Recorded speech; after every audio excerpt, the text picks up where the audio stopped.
What do you get when you mix unlimited power, fragile egos, and absolutely zero adult supervision? Royalty. For centuries, kings and queens have ruled empires, rewritten history, and made some staggeringly dumb decisions along the way.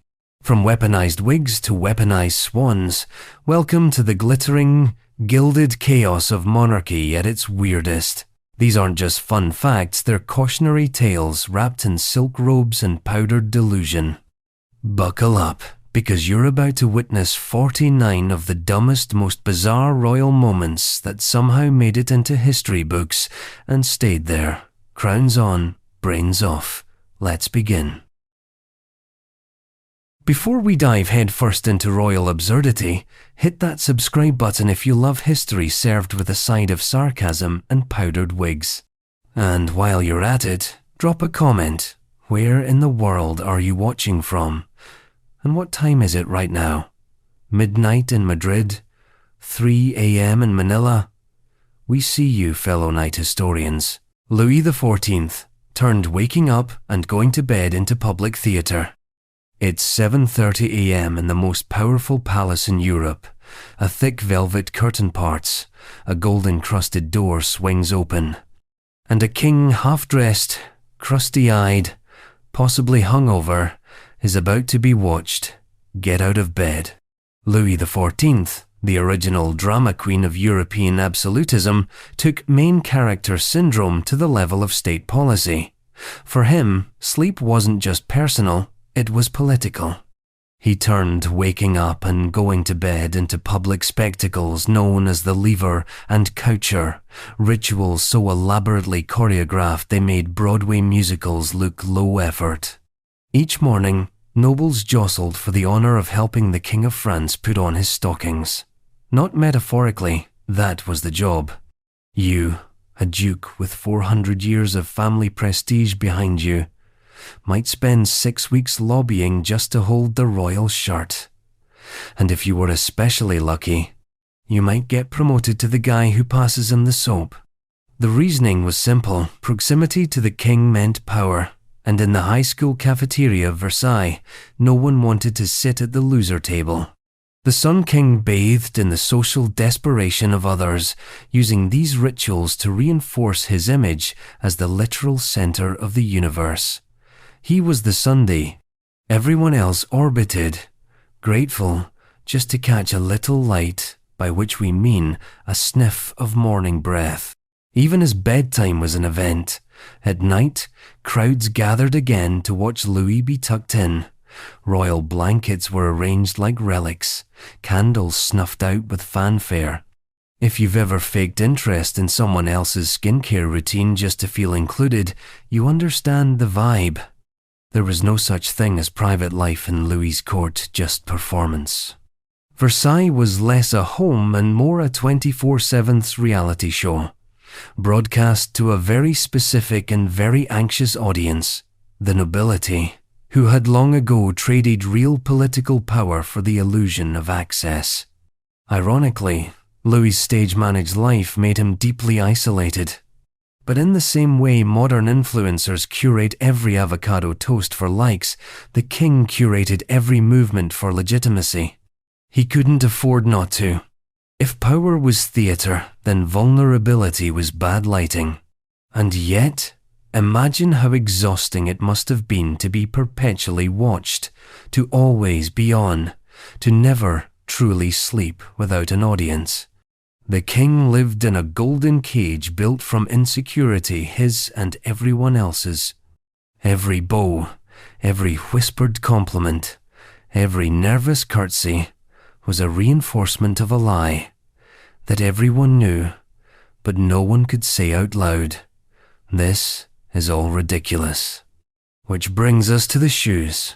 At Versailles, high heels were a power move. You know how little kids will stomp around in grown-up heels just to feel important?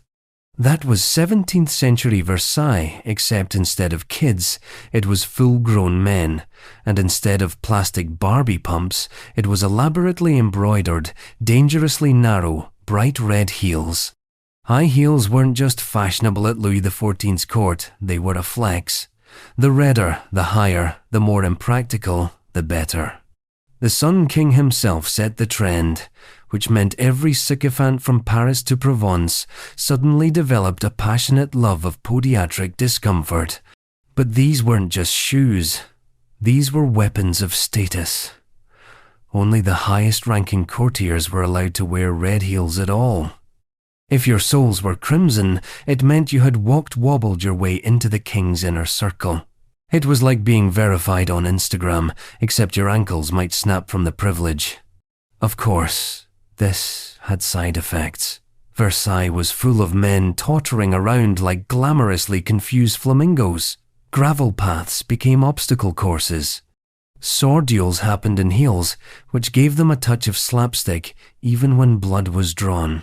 And nobody dared laugh, because dignity was mandatory even if you were limping in lace. What started as royal cosplay trickled down through Europe, warping gender norms along the way.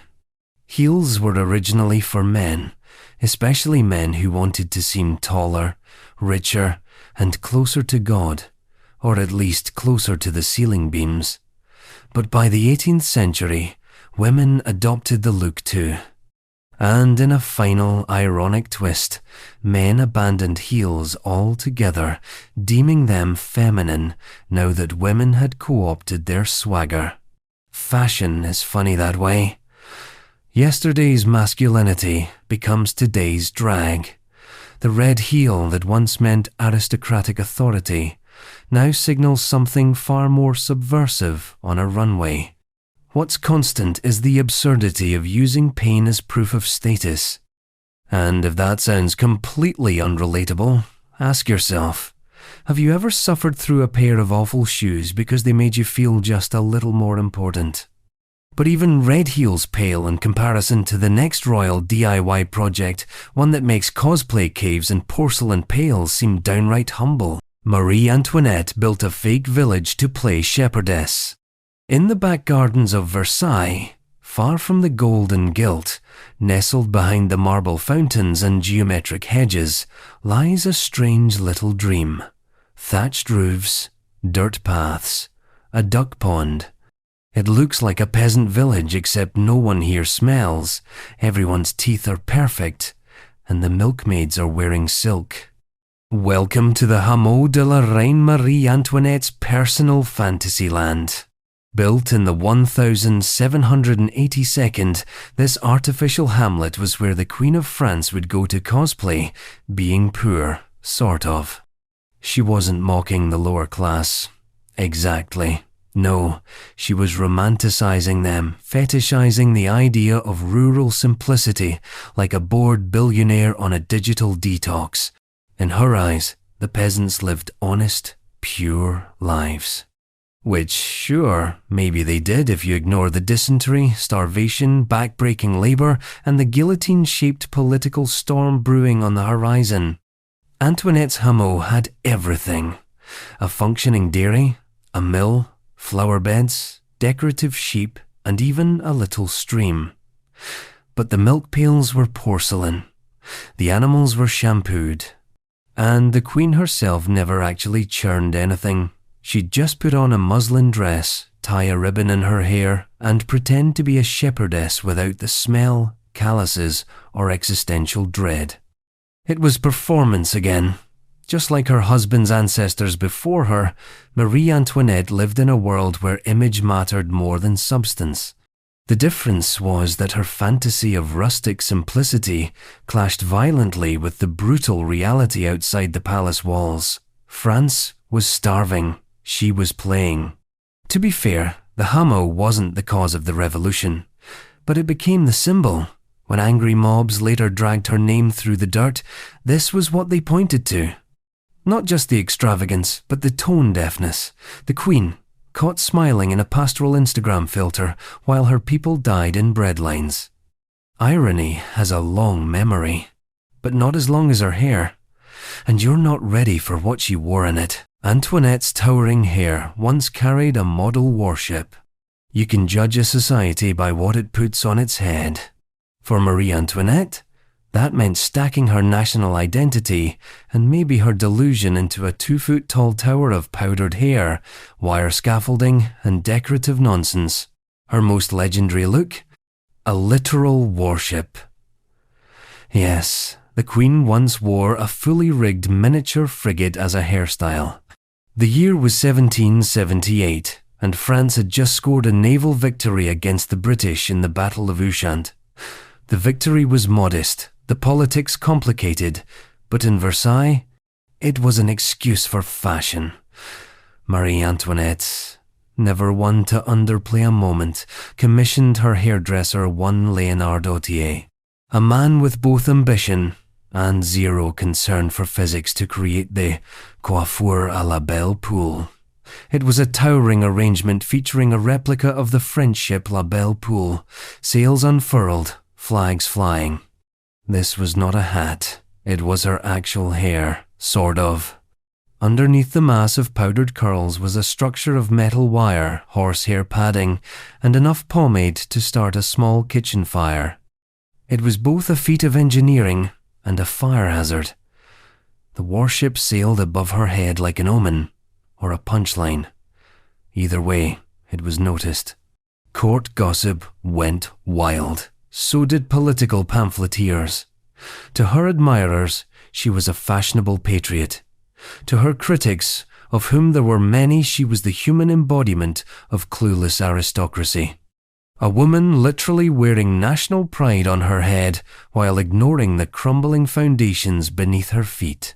But Marie Antoinette wasn't alone in her towering ambitions. This was peak poof era, when the aristocracy's hairstyles doubled as propaganda, mood boards, and social climbing tools, sometimes all at once. Women would wear gardens, bird cages, entire allegories perched above their foreheads. Hairstyles marked mourning, flirtation, rebellion, or naval allegiances, depending on the season and your access to lacquer. The poof wasn't just ridiculous, it was the cultural flex. The higher the hair, the closer to power. These styles took hours to build and days to wear.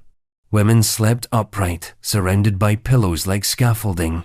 Scratching tools were invented because actual human fingers couldn't reach the scalp. It's not that hygiene died, it just relocated. Somewhere between status, anxiety, and theatrical absurdity. Of course, no fashion lasts forever. The poof collapsed under the weight of public resentment. Satirical cartoons did their damage.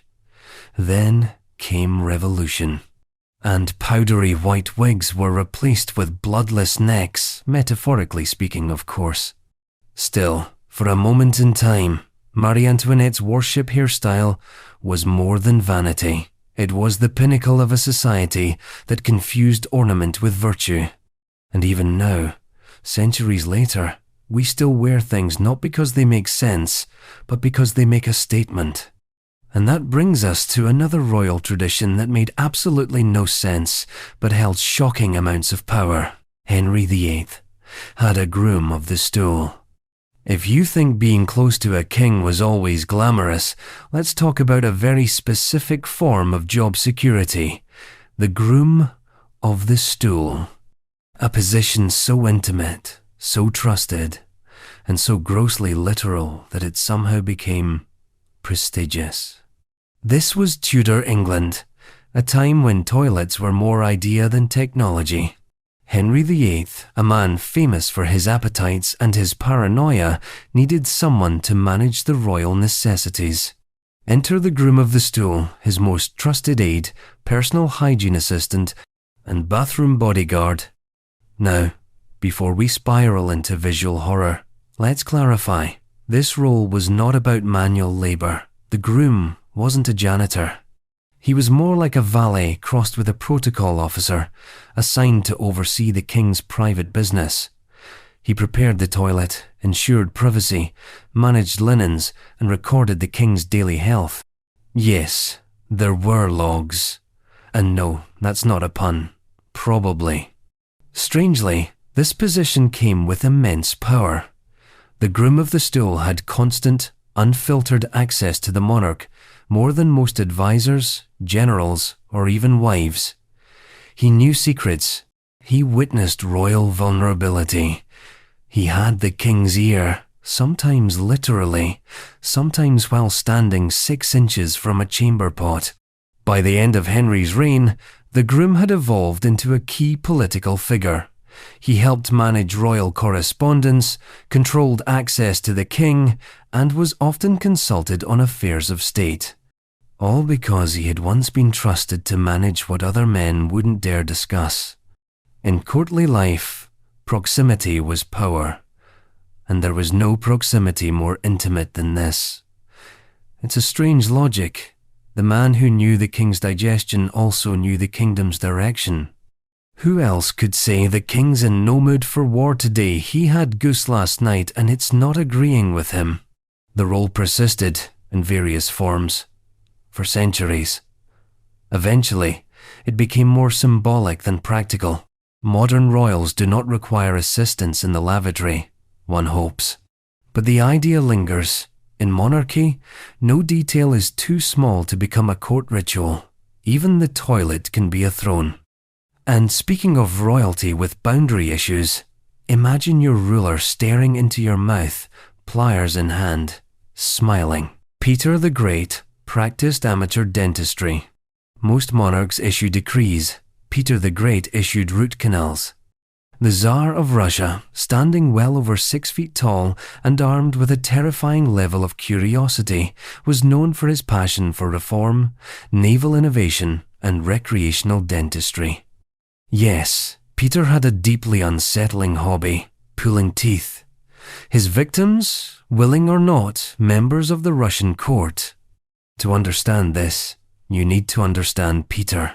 He was no armchair autocrat. He built his own navy, worked as a shipwright in disguise, and had a lifelong obsession with Western science. When he wasn't modernizing armies or shaving beards by royal decree, he dabbled in medical science, specifically oral surgery. He trained sort of by observing Dutch and German dentists during his travels. But Peter, being Peter, decided he didn't need a license. He had curiosity and power, which, in Tsarist Russia, was the same thing. Court life became a minefield of dental dread. One moment you're attending a banquet, the next the Tsar is cheerfully approaching with rusty tools and a gleam in his eye. It was considered an honor to be chosen for extraction. No anesthesia, no second opinions. Just Peter's giant hands, a terrible grin, and a pair of forceps. Over the years, he reportedly pulled hundreds of teeth, many of which he saved in a personal collection, proudly displayed in a cabinet. If that doesn't scream normal guy with hobbies, what does? To be fair, Peter wasn't trying to be cruel. He genuinely believed in learning by doing, and he wanted to bring Western medicine to Russia, whether Russia wanted it or not. His dentistry was a metaphor for his entire reign, painful, personal, and imposed from above. And yet, this same man reformed the Russian calendar, built a new capital, and opened schools for science and navigation.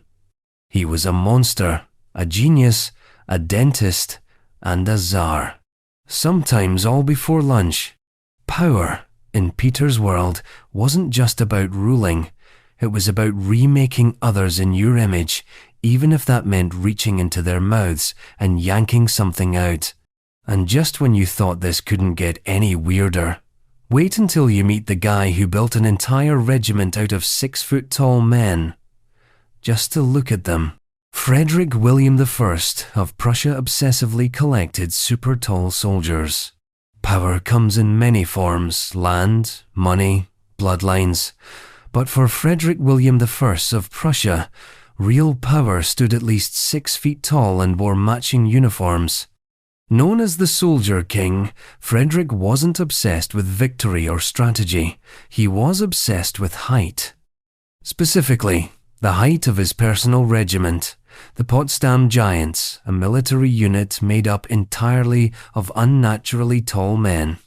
To be fair, Prussia was a militarized state long before Frederick took the throne, but under his rule in the early 1702, militarization took on a uniquely bizarre, almost fetishistic form. He didn't just want soldiers, he wanted towering, statuesque, physically intimidating specimens. His dream army looked more like a basketball team in muskets.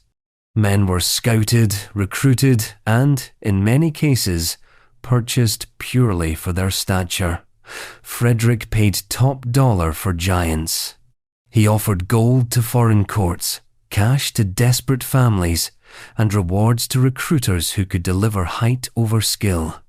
It wasn't uncommon for emissaries to return with a tall man under each arm, like human luggage. Worse still, tall boys were bred into tall men.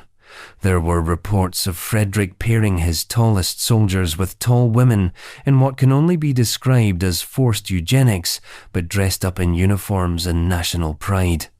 It was biology as statecraft. Awkward, intrusive, and thoroughly Prussian. And here's the punchline. The Potsdam Giants weren't actually used in war. Frederick never let them fight. They were a decorative unit parade material, human trophies.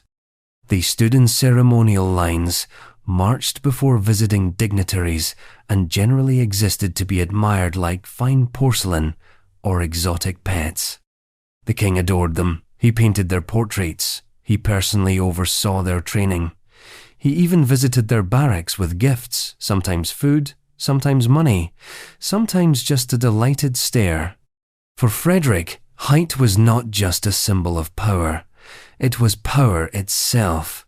If tallness was rare, then hoarding tallness made him richer than any king in Europe. But not everyone shared his enthusiasm. The soldiers, though well-fed and well-paid, were often deeply miserable. Many were homesick foreigners, Irish, Swiss, Scandinavian who had been recruited or kidnapped far from home, and while their role was ceremonial, their lives were tightly controlled. They were assets, not men. Frederick William's son, Frederick the Great, would later inherit this regiment, though with significantly less fondness. He thought the whole thing was a ridiculous vanity project, which, of course, it was. Still, the Potsdam Giants remain a perfect symbol of monarchical absurdity, a military unit too pretty to use, born of insecurity, nurtured like bonsai trees.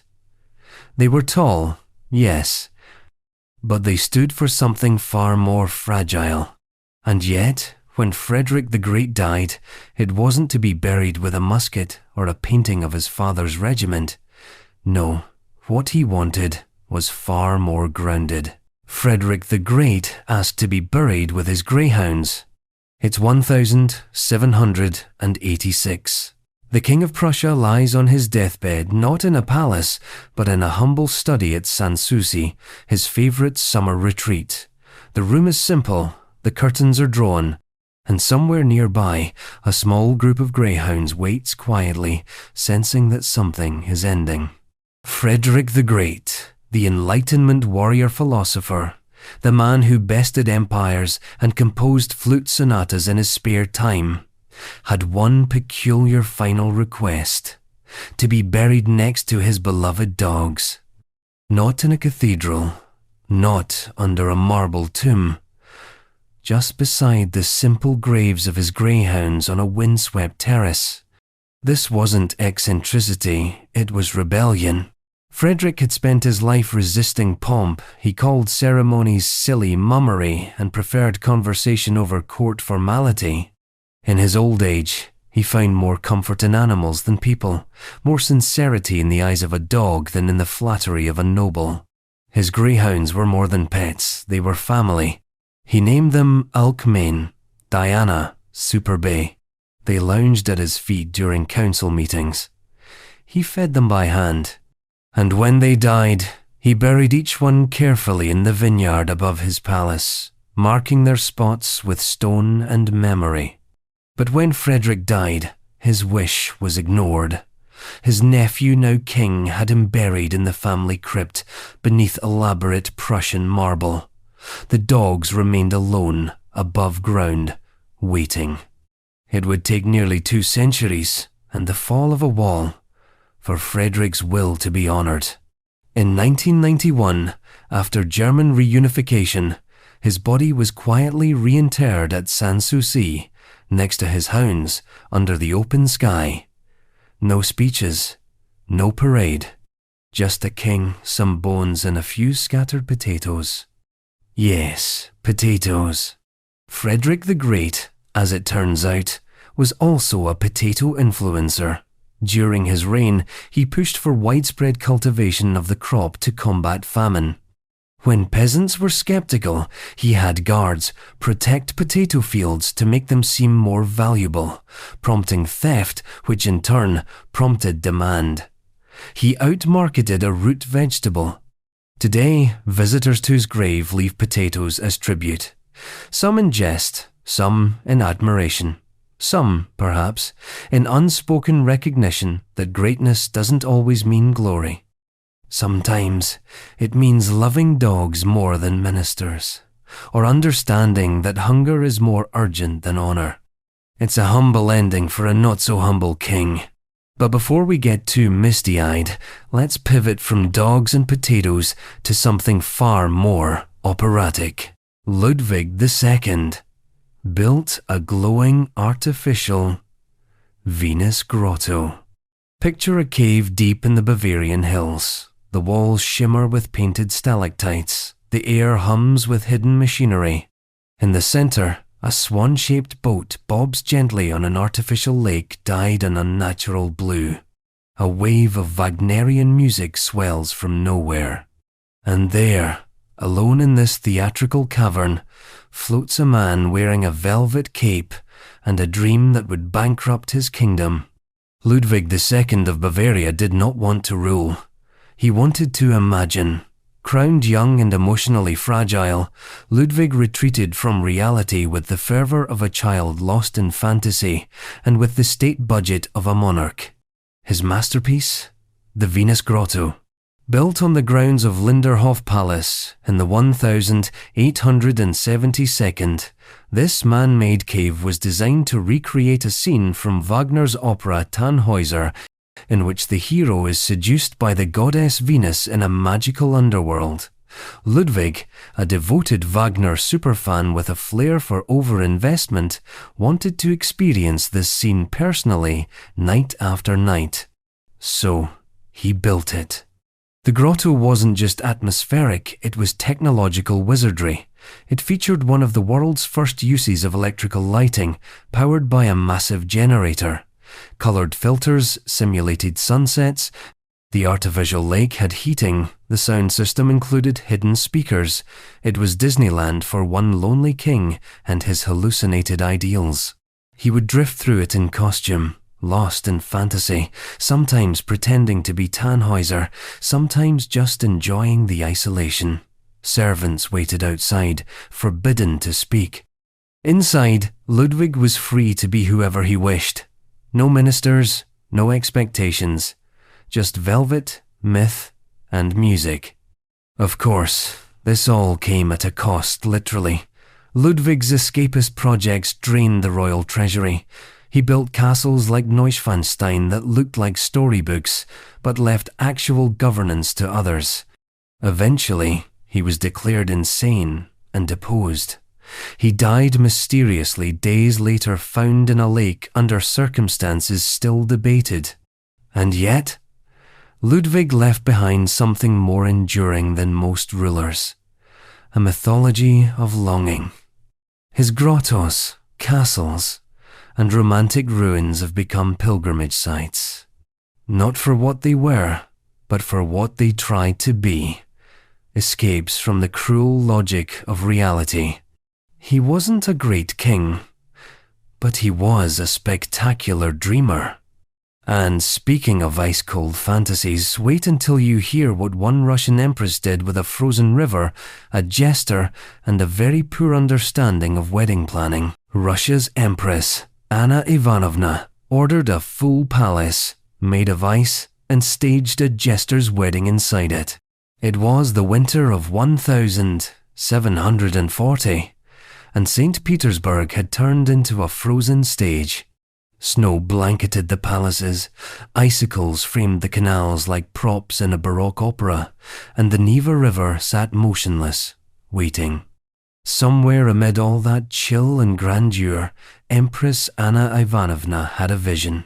A full-sized palace made entirely of ice, and inside that palace, a wedding, for a jester, in a bed, also made of ice.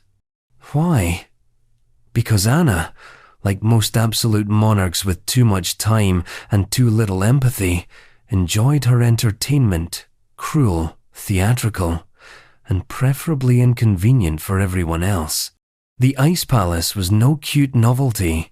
It was a 50-foot-long architectural marvel, built from blocks carved out of the frozen Neva, fused with freezing water that acted like cement.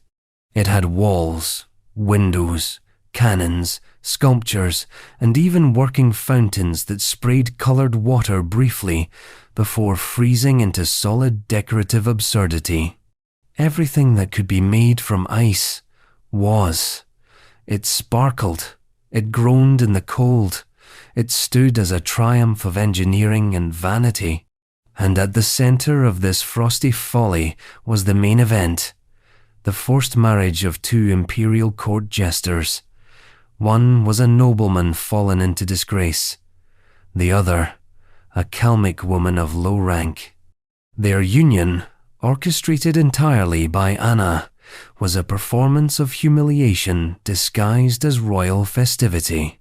They were paraded through the streets in a gilded cage, dressed in traditional wedding garb, to the sounds of forced cheers and the laughter of bored courtiers. Then they were locked inside the Ice Palace for their wedding night. The furniture, ice. The bed, ice. The entertainment, probably frostbite. No one knows what actually happened that night. Records are vague, and the bride and groom didn't exactly have biographers. What's clear is that the entire event was a bizarre flex. A way for Anna to entertain herself, remind the court who held power, and possibly test how far people would go to avoid exile, or worse. Anna Ivanovna ruled during one of the more frigid and strange chapters of Russian imperial history. She was famously dour, famously rich, and famously fond of elaborate pranks that walked the thin line between eccentric and sadistic. The Ice Palace was her crowning achievement, a literal cold shoulder to human dignity. And yet, like all empires built on spectacle, it melted, literally. As spring arrived, the masterpiece collapsed back into the Neva, taking its secrets and symbolism with it. It was never rebuilt. But imagine the sheer absurdity of it.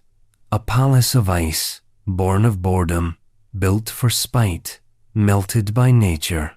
In its short life, it encapsulated everything about autocracy in miniature beauty, cruelty, transience.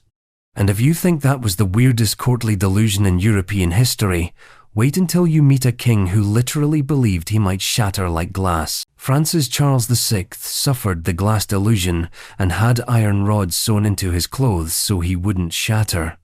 Imagine being so terrified of breaking that you reinforce your entire wardrobe with iron rods, not for fashion, not for armor, but because you think your body is made of glass and one wrong move might shatter you into a million invisible shards. Such was the world of Charles VI of France, a king who reigned during a particularly unstable time in both politics and, well, psychology. Known posthumously as Charles the Mad, he ruled in the late 14th and early 15th centuries.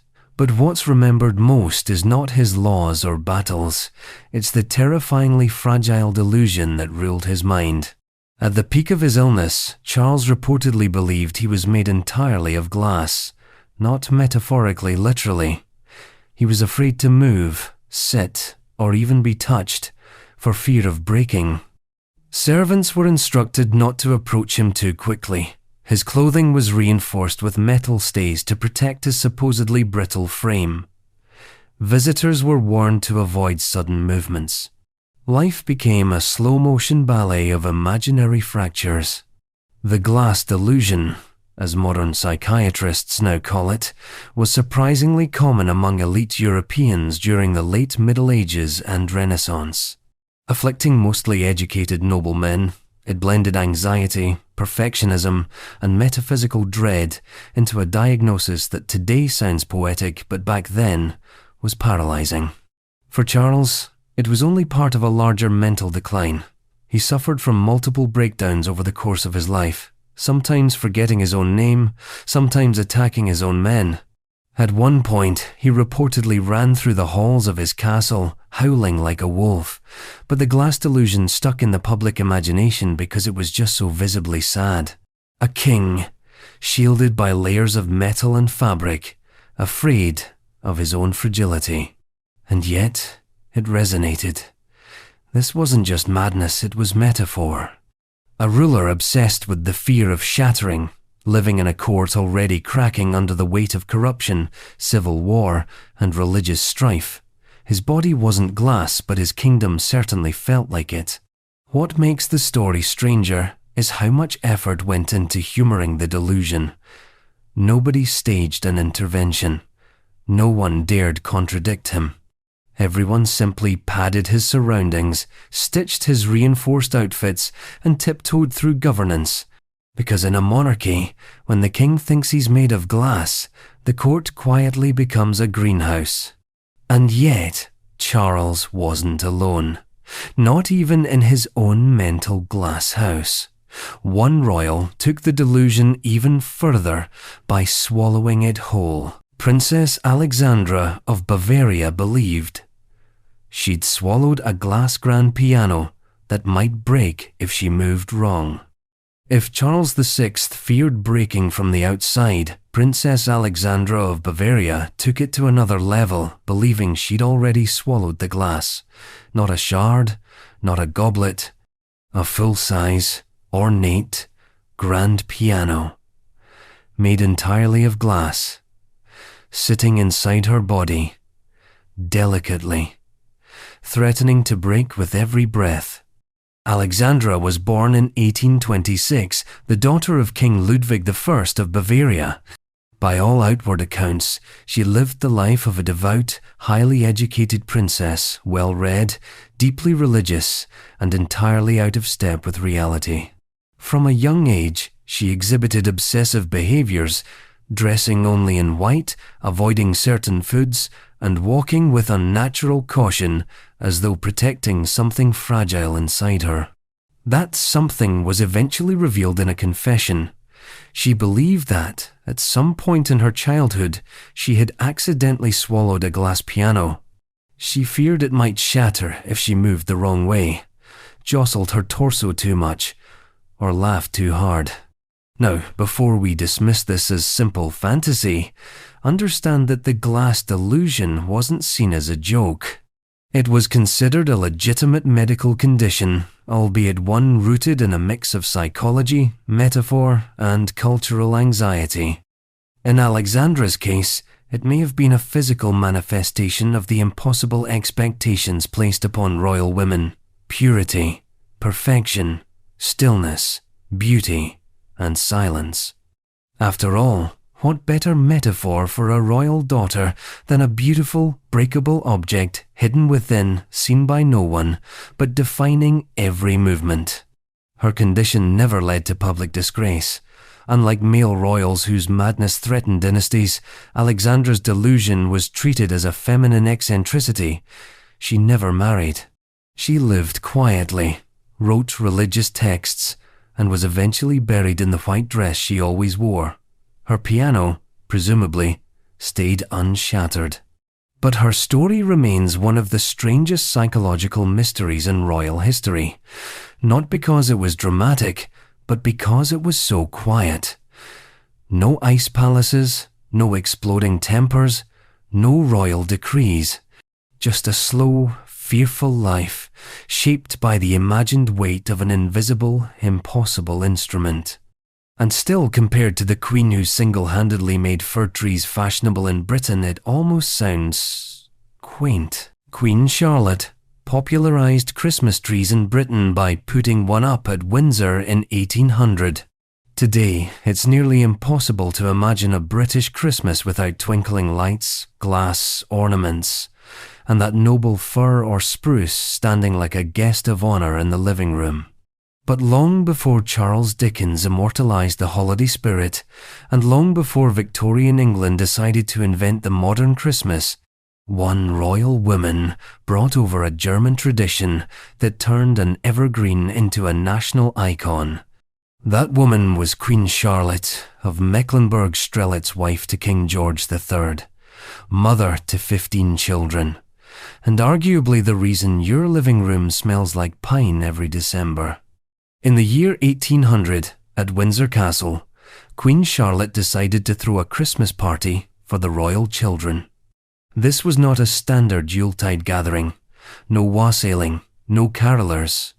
No awkward family dinners where Uncle Edward argues about succession.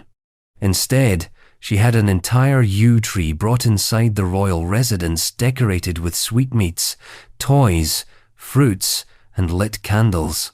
Yes, real candles, on a tree, indoors, around children, because safety, like many things in royal history, was an optional suggestion.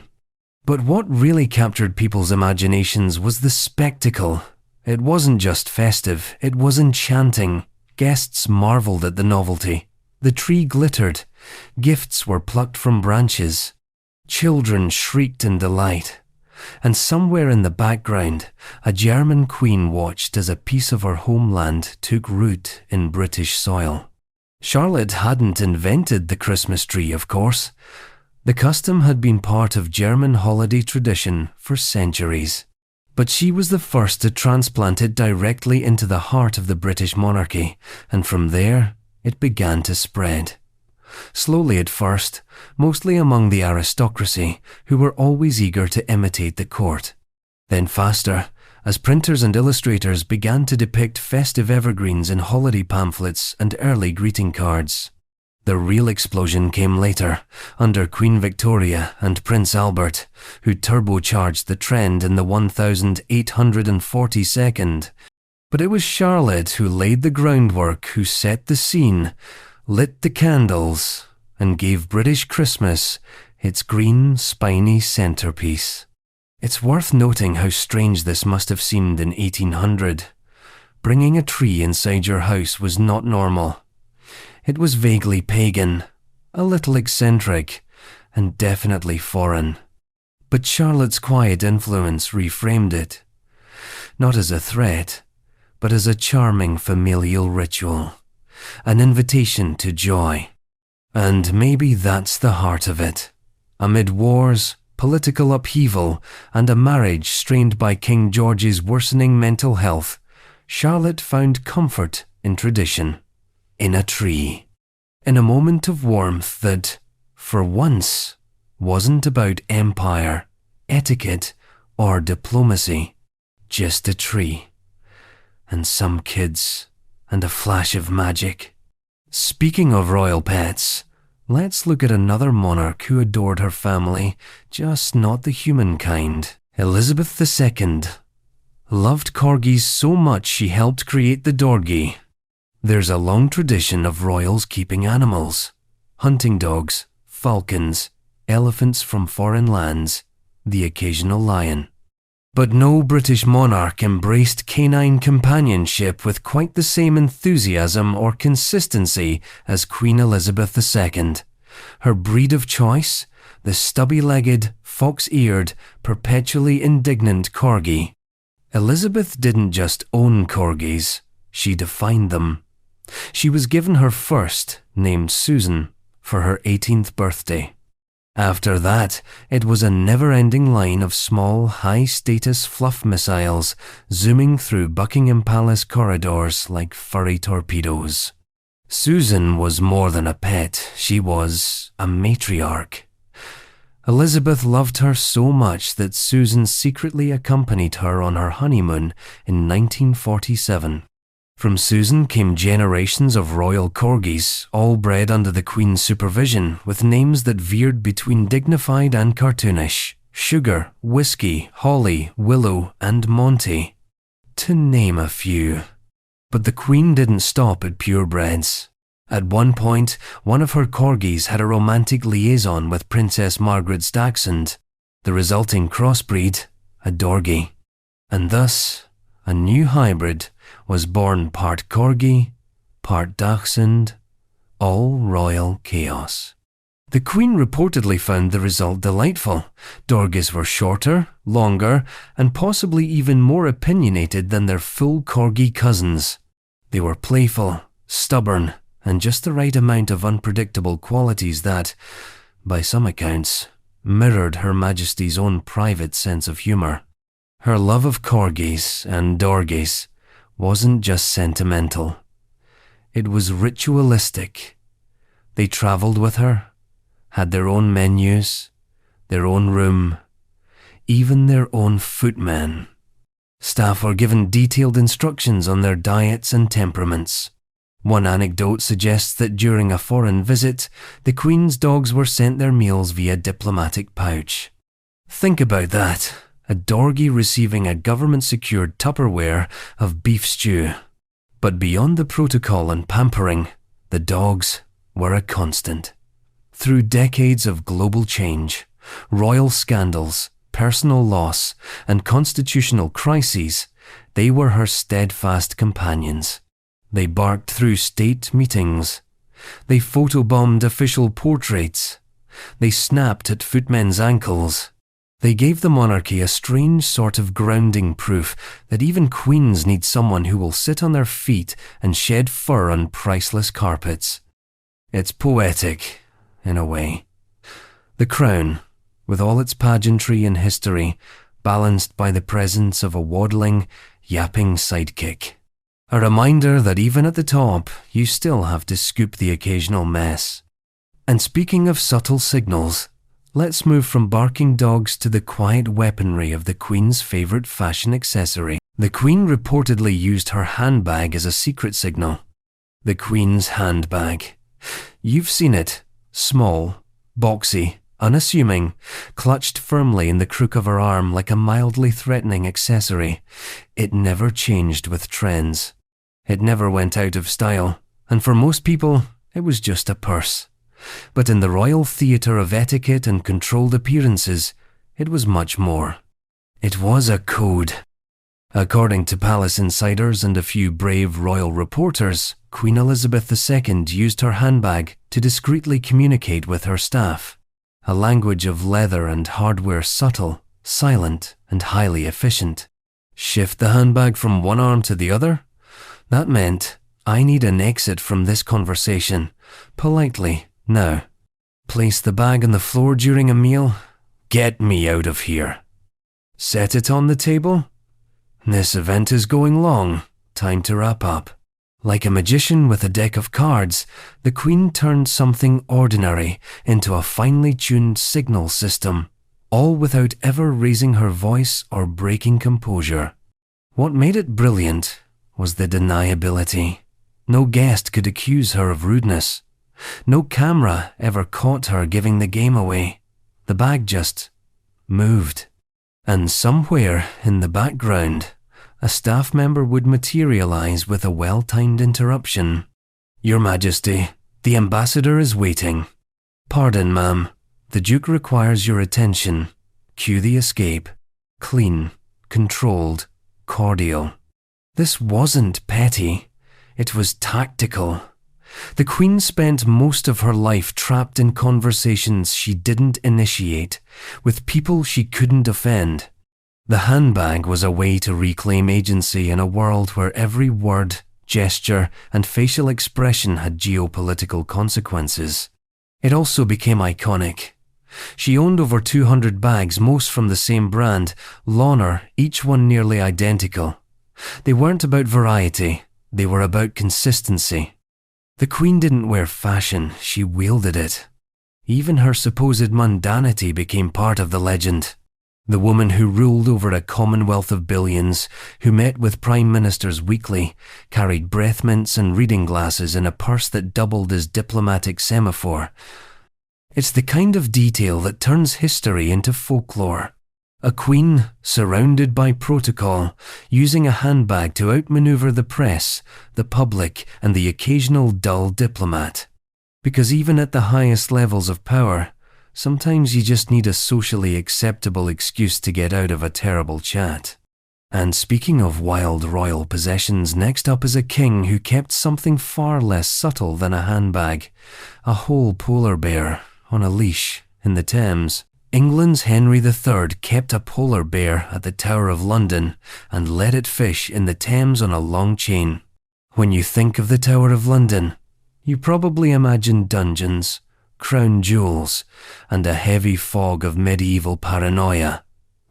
What you probably don't imagine is a polar bear on a leash, taking a swim in the River Thames. But for King Henry III, England's royal menagerie wasn't complete without one. In 1251, as a sort of living diplomatic gift, Henry received a polar bear from King Haakon IV of Norway. Today, such a gift would spark outrage, lawsuits, and maybe a Netflix documentary. But in the 13th century, it was a flex, a royal one-up, a symbol that screamed, "My friends are cooler than yours, and they send me large carnivores." Of course, England had never seen anything like it. This was an animal that came from frozen oceans and Arctic cliffs, suddenly plunked into the smoky, sewage-laced streets of London. The bear took up residence in the Tower of London, already doubling as fortress, palace, and prison, and quickly became its most bizarre inhabitant. But Henry didn't keep the bear locked up. Oh no, that wouldn't be fun or performative. Instead, the bear was allowed to swim and fish in the Thames, restrained only by a long chain attached to a handler. Imagine the scene, a medieval Londoner trudging to the docks, only to find a massive white bear flopping into the water, paws flailing, tourists gawking, fish fleeing for their lives. The royal records of the time, surprisingly dry, note expenses for the bear's muzzle and chain, as well as meat allowances. These records are sparse on tone but rich in implication. This wasn't a novelty. It was a full-time job. The tower, by then, was home to an increasing number of exotic animals. Lions were there. So were leopards, camels, and even an elephant who, upon receiving red wine daily, because why not, promptly died within a few years. But the polar bear stood out not just because it wasn't from any known climate, but because it was interactive. It swam, it fished, it put on a show. For Henry, it was PR before PR existed. A chance to demonstrate England's global connections, his divine right to rule, and his ability to control nature itself. The bear wasn't just a pet, it was a statement. But what that statement was exactly remains up for debate. Was it, "Look how powerful I am," or was it, "I have no idea how to govern, but check this out"? Either way, it made an impression. And it raises a strange pattern in monarchy. The further a ruler drifts from relatable humanity, the more likely they are to start collecting things no one needs. Exotic animals, giant soldiers, miniature ships in their wigs. Somewhere between opulence and madness lies a bear on a leash in London. And if you think that's odd, just wait until we dive into the royal who loathed tobacco so much he wrote a whole published tantrum against it. King James VI and I wrote a savage anti-smoking rant, a counterblast to tobacco. Long before Surgeon General warnings or nicotine patches, one British monarch took it upon himself to declare war on smoking.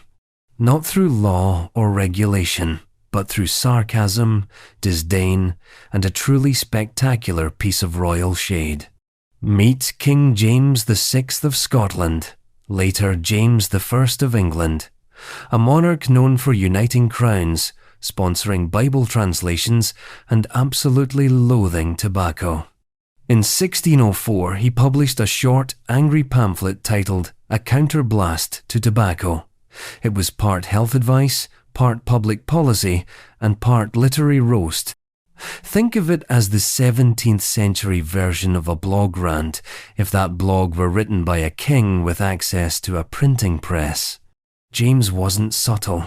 He called smoking a custom loathsome to the eye, hateful to the nose, harmful to the brain, dangerous to the lungs.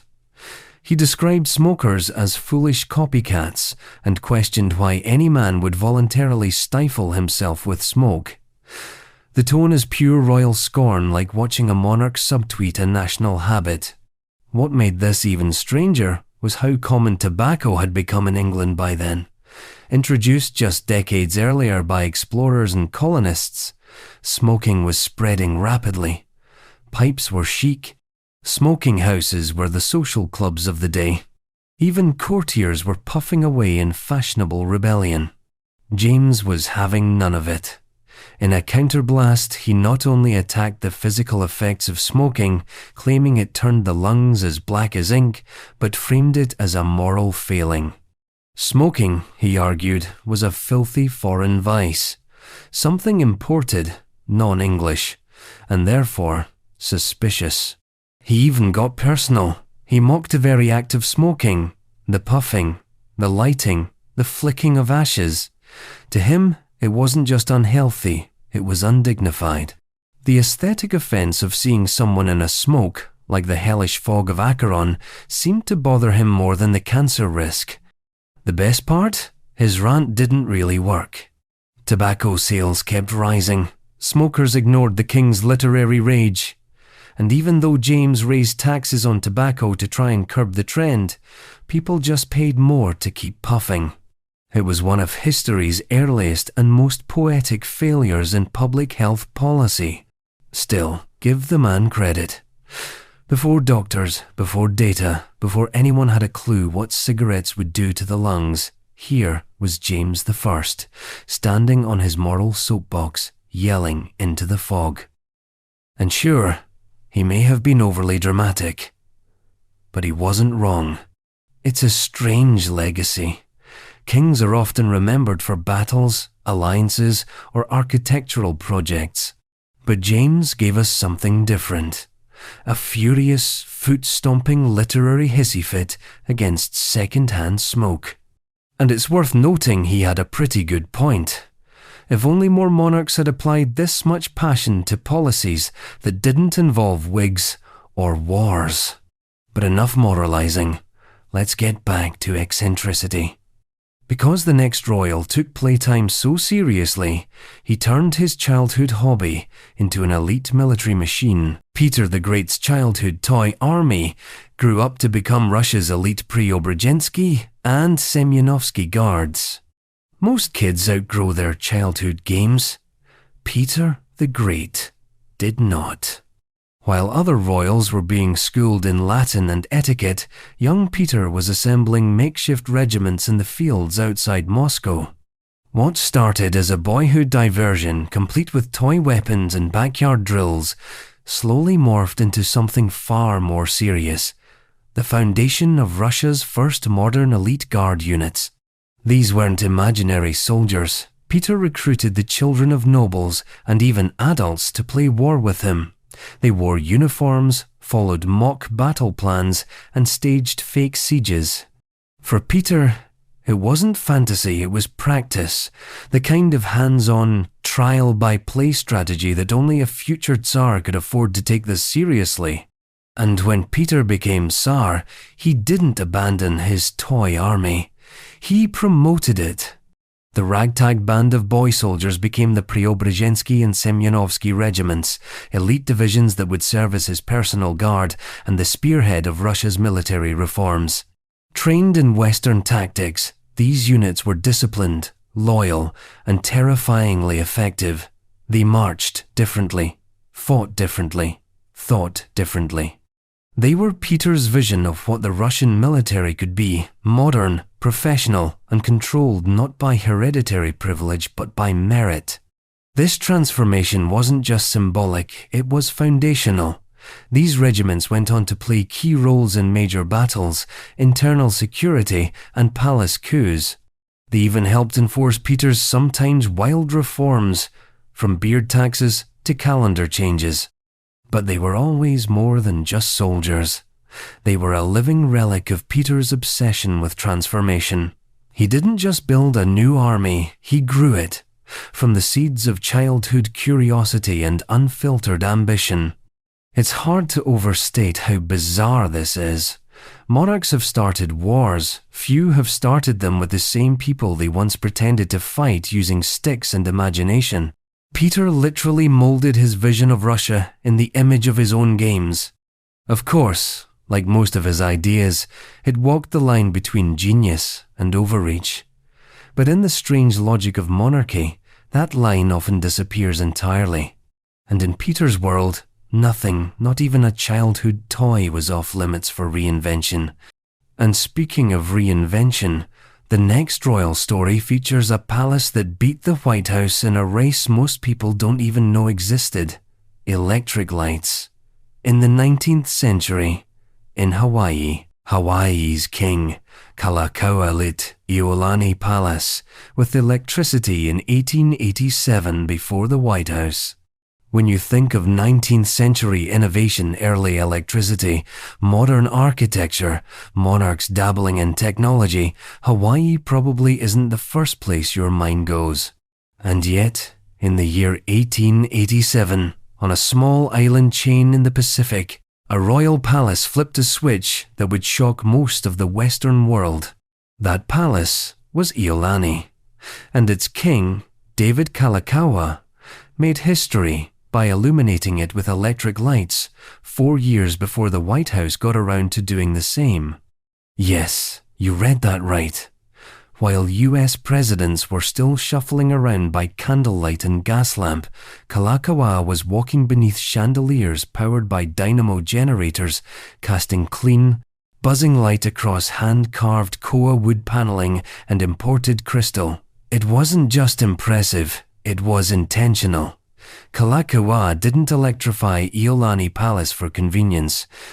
He did it to send a message: Hawaii was modern, sovereign, and watching the world. Kalakaua was a monarch with vision.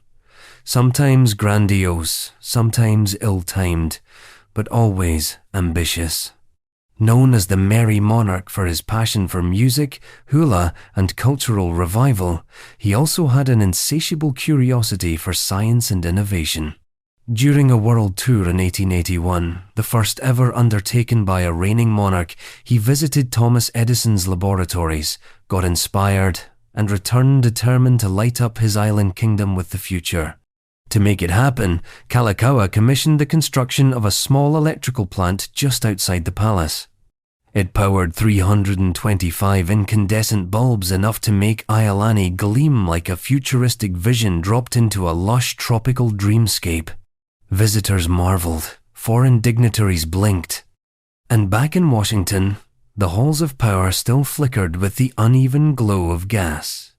The irony: Hawaii, at that time, was under increasing pressure from foreign powers, especially the United States. Though modernized and internationally engaged, the kingdom's sovereignty was constantly under threat. Kalakaua's efforts to present Hawaii as progressive were part defense, part pride. He understood optics long before public relations was a profession. If Europe and America insisted on treating natives as backward, he would blind them with brilliance, literally. But technology, like monarchy, doesn't guarantee protection. A year after the lights went on, Kalakaua was forced to sign the so-called Bayonet Constitution, stripping him of much of his power and transferring control to American business interests. He died a few years later, and the Hawaiian monarchy was overthrown shortly after. Yet, the palace remains. And so do the lights.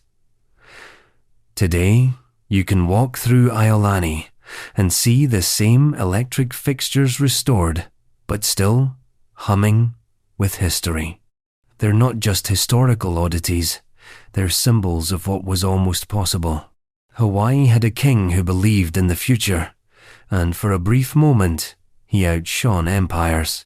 And while Kalakaua may have been ahead of his time, the next monarch on our list was centuries behind and deeply mechanical. Philip II of Spain owned a life-size clockwork monk that shuffles and prays on its own. Picture this, a wooden figure, life-sized, robed in Franciscan brown, gliding silently across the floor. Its eyes move, its arms rise and fall in mechanical prayer. Lips mumble along to invisible liturgies. It is not alive. It is not human.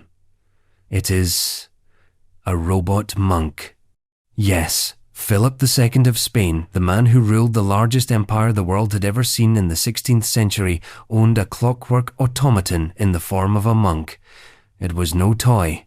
It was a somber, almost eerie contraption that moved with sacred precision, designed to emulate the motions of devotion.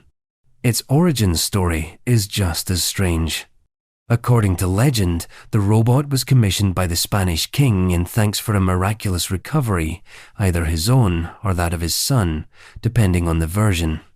As an offering of gratitude, he tasked a skilled inventor, possibly the Italian genius Juanello Turiano, with creating a tribute to faith. The result? A mechanical friar, complete with articulated joints, moving lips, and a prayer cycle etched into gears.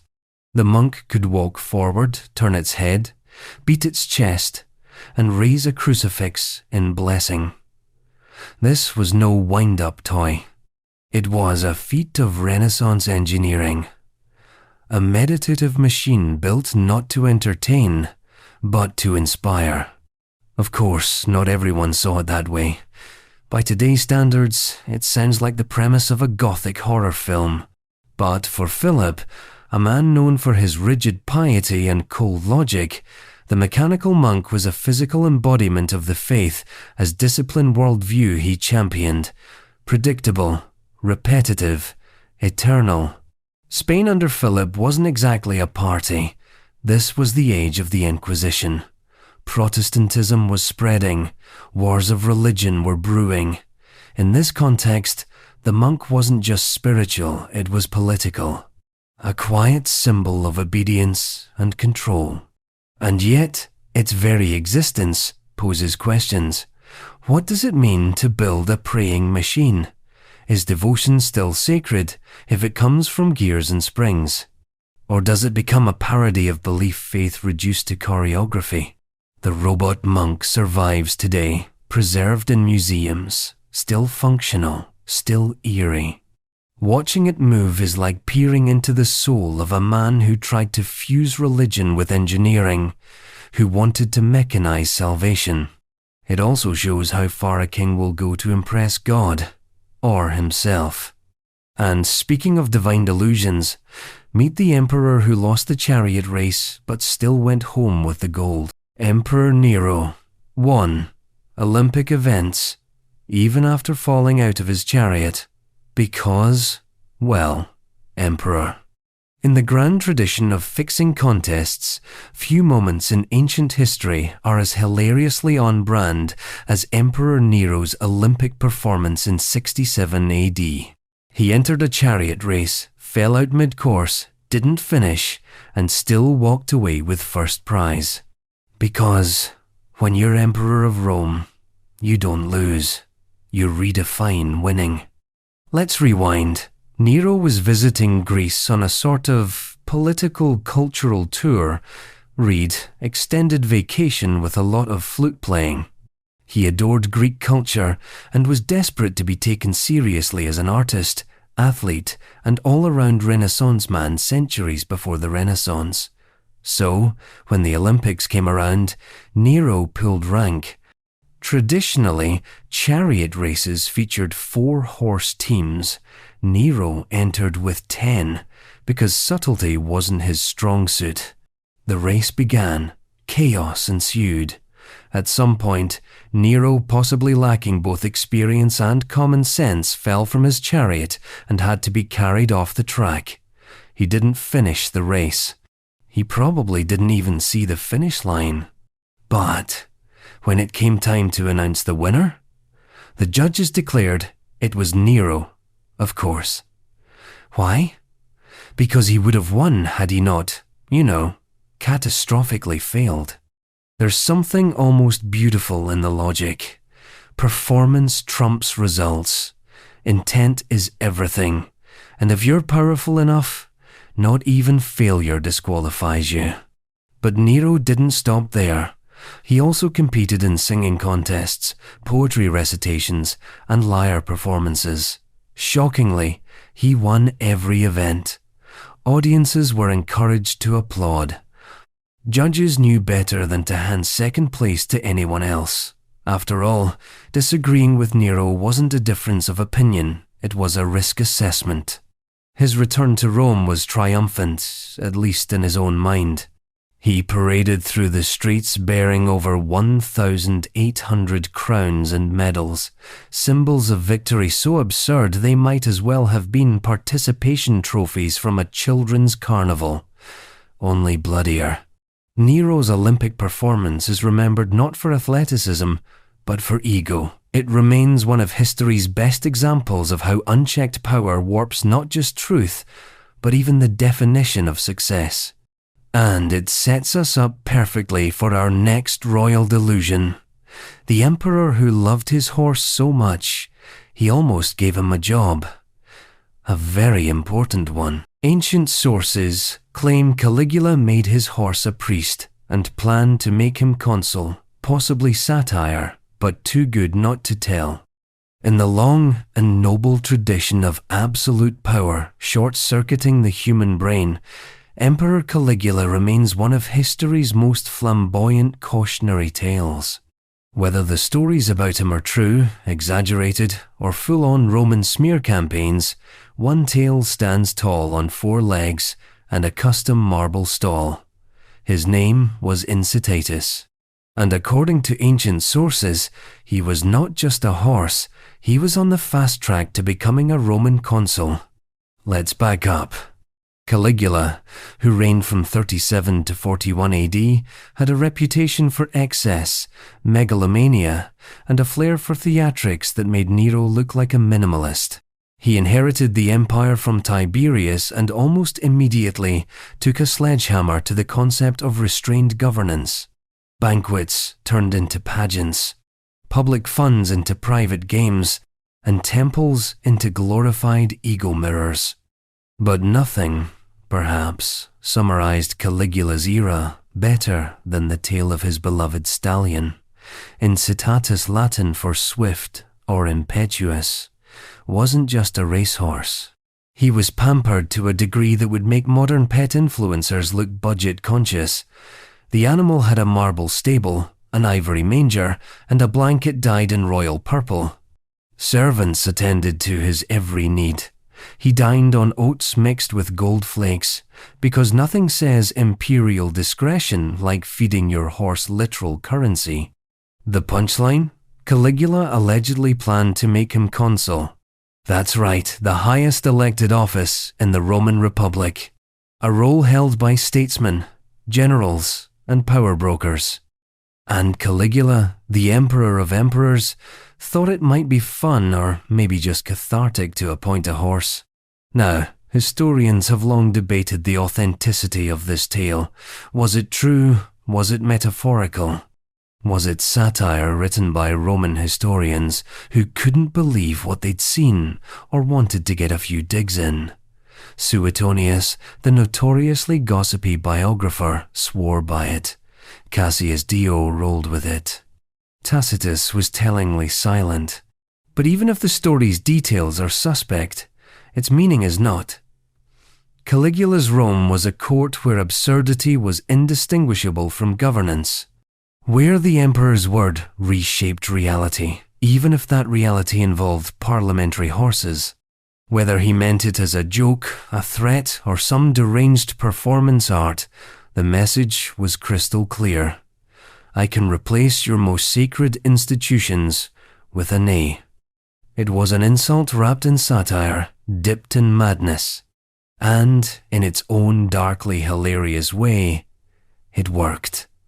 The Roman Senate was humiliated, the aristocracy fumed, and history remembered it all, not as a footnote, but as a headliner. Because nothing illustrates the farcical edge of autocracy better than the prospect of a horse in office. And yet, even Incitatus, with his golden oats and purple rugs, wasn't the only royal to weaponize appearance. Our next ruler took looking the part to such literal extremes, she grew a beard for the role. Egypt's female pharaoh Hatshepsut wore a ceremonial false beard in official art to look the part. Power in ancient Egypt came with a dress code. And Hatshepsut, one of the most successful and controversial pharaohs of all time, knew exactly how to play the part, even when that part required her to present not just as a ruler, but as a male ruler. Hatshepsut ruled Egypt during the 18th dynasty, around 1479-1458 BCE. She wasn't the first woman to hold power in Egypt, but she was the first to fully adopt the formal trappings of pharaohhood, including the royal regalia, male titles, and most famously, the ceremonial false beard. It wasn't a disguise. Everyone knew she was a woman. It was theatre, a calculated blend of politics and performance designed to stabilize her reign in a world where male imagery and divine rule were deeply intertwined. In the Egyptian imagination, the pharaoh wasn't just a ruler, they were a god on earth, and that god had a beard. So Hatshepsut adapted. Statues and reliefs depict her with broad shoulders, masculine posture, and the iconic beard of kingship, a plaited, elongated accessory that wasn't functional but profoundly symbolic. It didn't mask her identity, it magnified it. She was saying, I am not pretending to be a man. I am embodying the authority you associate with one. Her reign was incredibly successful. Trade routes flourished. Temples rose. Art and architecture boomed. She launched major expeditions, including the famous voyage to the land of Punt, returning with incense, exotic animals, and enough bragging rights to fill 100 hieroglyphic walls. And yet, despite, or perhaps because of her achievements, later rulers tried to erase her memory. Literally, her name was scratched from monuments, her statues defaced, her story buried. It wasn't until the 19th century that archaeologists began piecing it back together.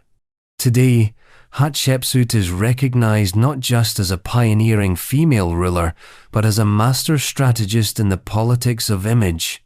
She understood that perception shapes legitimacy. If the gods wanted a bearded ruler, then so be it, she'd glue one on.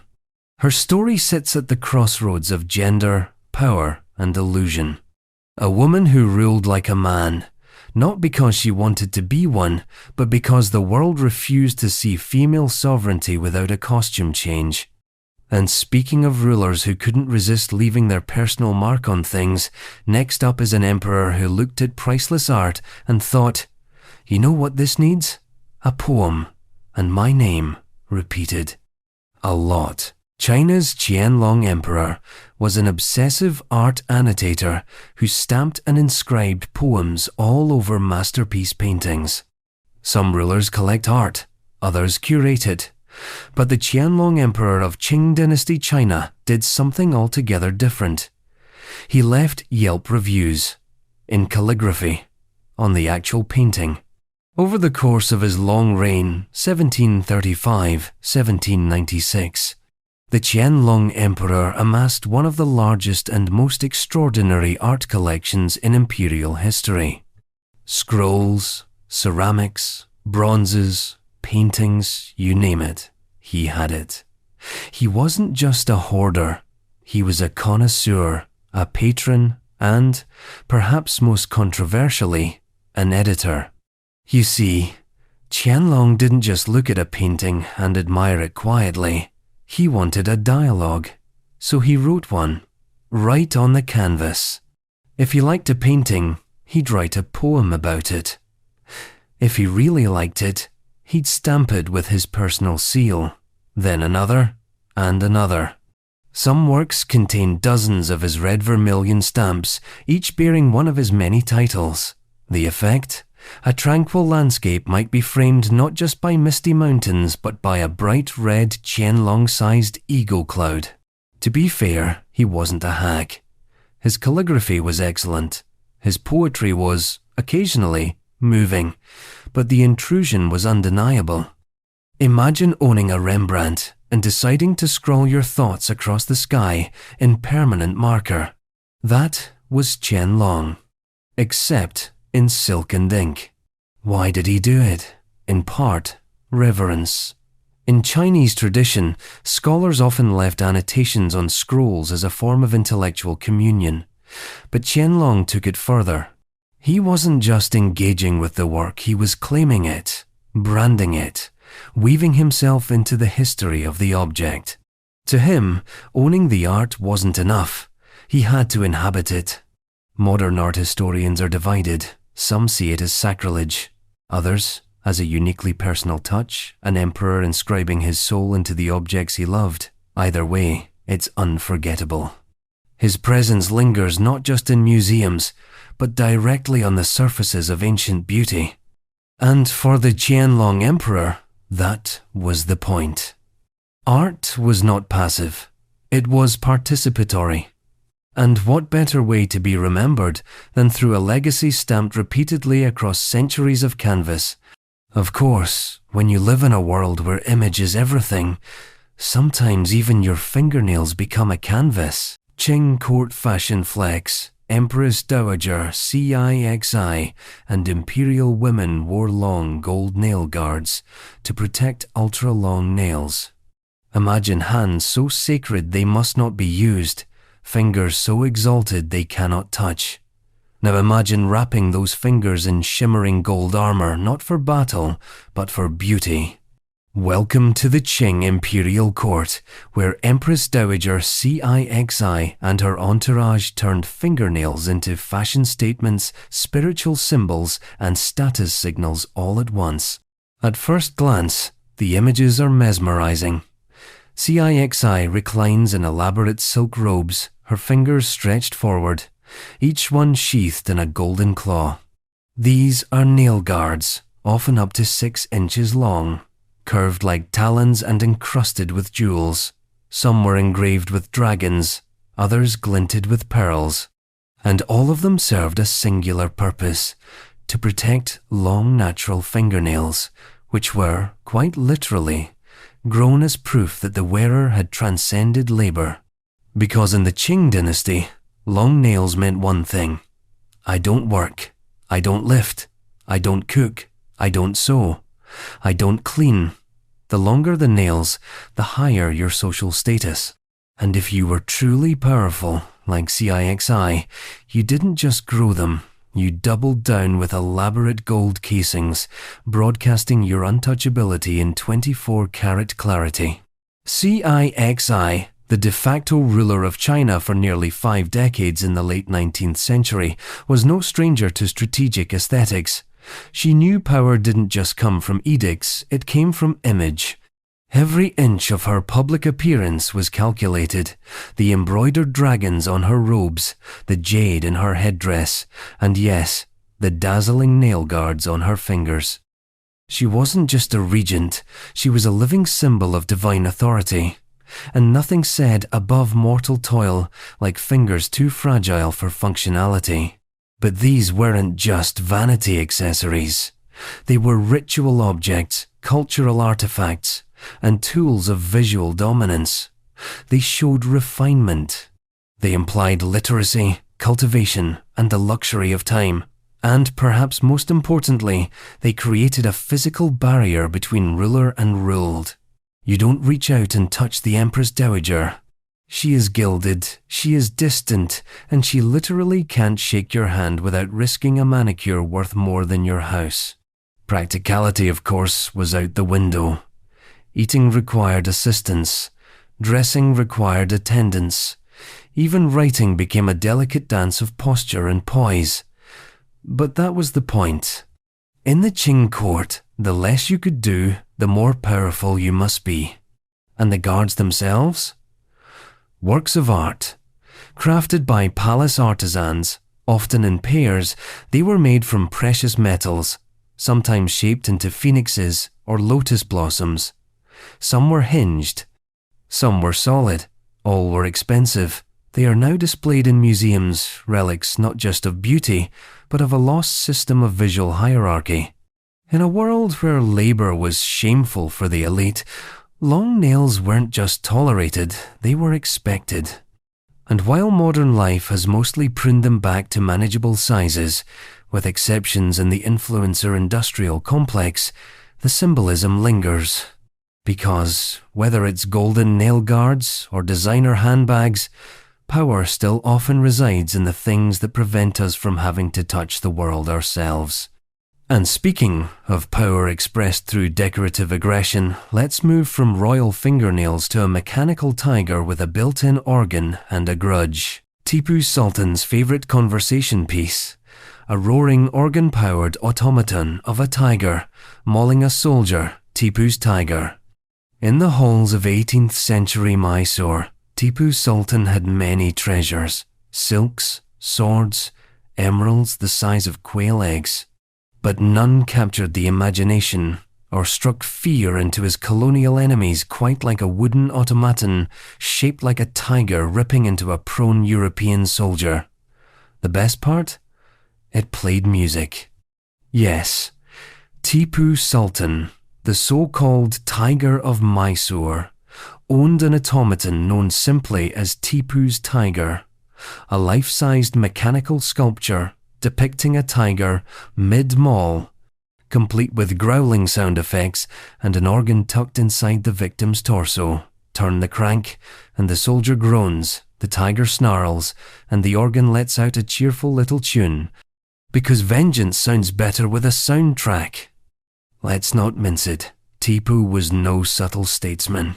He ruled Mysore in southern India during a time of intense colonial friction. He was fiercely anti-British, deeply strategic, and entirely uninterested in playing nice with the East India Company. His court was known for its military innovation and cultural sophistication. And his personal symbol? The tiger. It showed up on everything. Cannon barrels, sword hilts, palace walls, clothing, coins. Tipu didn't just use the tiger as a motif, he inhabited it. To him, it was more than an animal. It was identity. It was rebellion with stripes. And nowhere was that symbolism more disturbingly literal than in this automaton. Created sometime around the 1792, either by local artisans or French engineers, the tiger was part sculpture, part machine, and all propaganda. It was designed not merely as decor, but as psychological warfare. A grim little music box with a message. This is what I think of colonial officers. Visitors to Tipu's court were reportedly stunned by the piece. It was grotesque, it was bold, and, honestly, it was kind of funny in a grim way. The British, naturally, were less amused. After Tipu's death in 1799, during the Fourth Anglo-Mysore War, the tiger was seized as a war trophy and shipped back to London. Today, it lives in the Victoria and Albert Museum, where it continues to raise eyebrows and questions in equal measure. Because Tipu's tiger is more than a novelty, it's a snapshot of an era. A moment when colonial powers weren't just contested on the battlefield, but challenged in art, in metaphor, in mechanical growls. It's the physical embodiment of defiance, of cultural teeth bared at empire. And as musical machines go, it certainly beats a grandfather clock. But if you think Tipu was the only ruler to build his reputation on exotic animals and elaborate displays, wait until you meet the Aztec emperor, whose capital was basically a 5-star zoo. Moctezuma II's capital featured a huge zoo, and aviary. That stunned the Spanish. Before the conquistadors set foot in Tenochtitlan, they imagined it might be a city of primitive huts and backward customs. What they found instead was a metropolis so vast, so clean, so orderly, and so sophisticated that it made many European cities of the time look like damp peasant villages. And then there was the zoo. Moctezuma II, emperor of the Aztec Empire during its final years, presided over a capital city that left even the battle-hardened Hernán Cortés utterly astonished. There were floating gardens, causeways, temples gilded with gold, and markets that bustled with trade. But perhaps the most surreal experience for the Spaniards was Moctezuma's royal menagerie, a sprawling complex of animal enclosures, aviaries, and aquariums that rivaled anything Europe had ever dreamed of. There were jaguars, pumas, monkeys, snakes, parrots, deer, and a dazzling array of birds kept for their plumage. There were pools for aquatic animals, entire buildings dedicated to different species. Handlers, caretakers, and even veterinarians maintained the complex. Some sources suggest the zoo held hundreds of animals at any given time, many of them sacred, some symbolic, all of them curated as a living reflection of the empire's reach and wealth. The zoo wasn't just for Moctezuma's amusement. It was a deeply spiritual enterprise. Many of the animals were tied to the gods. Jaguars for Tezcatlipoca, eagles for Huitzilopochtli, serpents for Quetzalcoatl. Keeping them wasn't merely entertainment, it was theology, diplomacy, and power rolled into one. The aviary alone was a kaleidoscope of feathers and song, housing exotic birds brought from far corners of Mesoamerica. The feathers of these birds were harvested carefully and used in elaborate headdresses, ceremonial fans, and the regalia of warriors and priests. When Cortés saw the zoo, he didn't just see animals. He saw a civilization with organization, art, and a worldview that required systematic care for living symbols. It shook him. So, naturally, when the conquest began in earnest, the zoo was destroyed, burned, looted, dismantled. It didn't fit the narrative of savagery the Spanish wanted to sell back home. But for a moment in history, before the conquistadors arrived with fire and steel, there was a city in the lake that housed gods and beasts side by side, where animals weren't just caged curiosities, but reflections of empire. And if you think that's wild, just wait until you hear about the emperor who kept lions on palace grounds and let one of them double as a royal mascot. Haile Selassie kept lions at the palace. A lion cub even served as a guard mascot, imperial vibes. Few leaders understood the power of image like Haile Selassie, first of Ethiopia. Emperor, modernizer, Pan-African icon, and yes, lion enthusiast. For Selassie, the lion wasn't just an animal. It was a living, roaring symbol of national identity, imperial heritage, and divine legitimacy. So naturally, he kept a few at the palace. Specifically, lions, plural, roaming the grounds of the Jubilee Palace in Addis Ababa, the seat of the Ethiopian monarchy in the 20th century. But the lions weren't just decoration. They were royal mascots, political metaphors, and occasionally guard detail. Why lions? Well, Ethiopia's imperial lineage traced itself all the way back to King Solomon and the Queen of Sheba, a dynastic claim so ambitious it made the Tudors look bashful. Selassie was considered the 225th ruler in this ancient line. And in this mythology, the Lion of Judah, fierce, noble, unyielding, was the ultimate emblem of divine rule. Selassie leaned into that hard. His title included Elect of God, Conquering Lion of the Tribe of Judah. He was depicted in murals with a lion by his side. Coins bore the lion's profile. And, of course, actual lions were kept at the palace grounds as living proof that the throne didn't just roar in theory. Perhaps the most endearing detail? A lion cub who became a kind of informal mascot for the Imperial Guard. This wasn't a staged photo op. The cub reportedly wandered the palace grounds with ease, rubbing up against soldiers, lounging in the sun, and sometimes inspecting visitors with all the gravity of a junior officer. It was adorable, majestic, and vaguely terrifying, much like Haile Selassie's regime.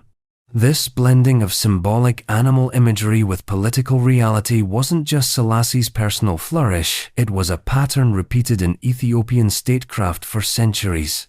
Lions had long been associated with rulers, churches, and even military units. They represented courage, kingship, and the unbroken chain of legitimacy. But in Selassie's hands, the symbolism took on new, international weight. As a leader who stood up to fascist Italy in the 1932nd, who appealed to the League of Nations with one of the most iconic speeches of the 20th century, Selassie knew the importance of stagecraft. The lions weren't just a nod to tradition, they were a reminder that Ethiopia was not a colony, not a pawn, and not to be underestimated. Of course, like many royal institutions, the lion tradition faded after Selassie's fall from power in 1974. The palace became a museum. The monarchy was abolished. The lions were relocated though. A few reportedly remained on the grounds for years, cared for as historical relics. Today, the image of the lion still roars in Ethiopian art, flags, and memory. And somewhere in history's quieter corners, a lion cub once walked through a palace in Addis Ababa like he owned the place because in some strange way, he did. But if you think a lion is eccentric, wait until you meet the monarch who not only chain-smoked 200 cigarettes a day, but once returned fire at would-be assassins during an opera performance. Albania's King Zog reportedly smoked 200 cigarettes a day and once returned fire at assassins in an opera house. If James Bond had a Balkan cousin with worse health habits and better aim, it might have been King Zog of Arst of Albania. His real name was Ahmet Zogu, but let's be honest, King Zog has a flair you can't invent. A peasant-born politician turned president turned monarch, Zog ruled Albania from 1928 until his exile in 1939. And the man lived as if every moment was a scene from a Cold War noir film that hadn't been written yet. Let's start with the smoking. Zog was reportedly consuming 200 cigarettes a day. 200!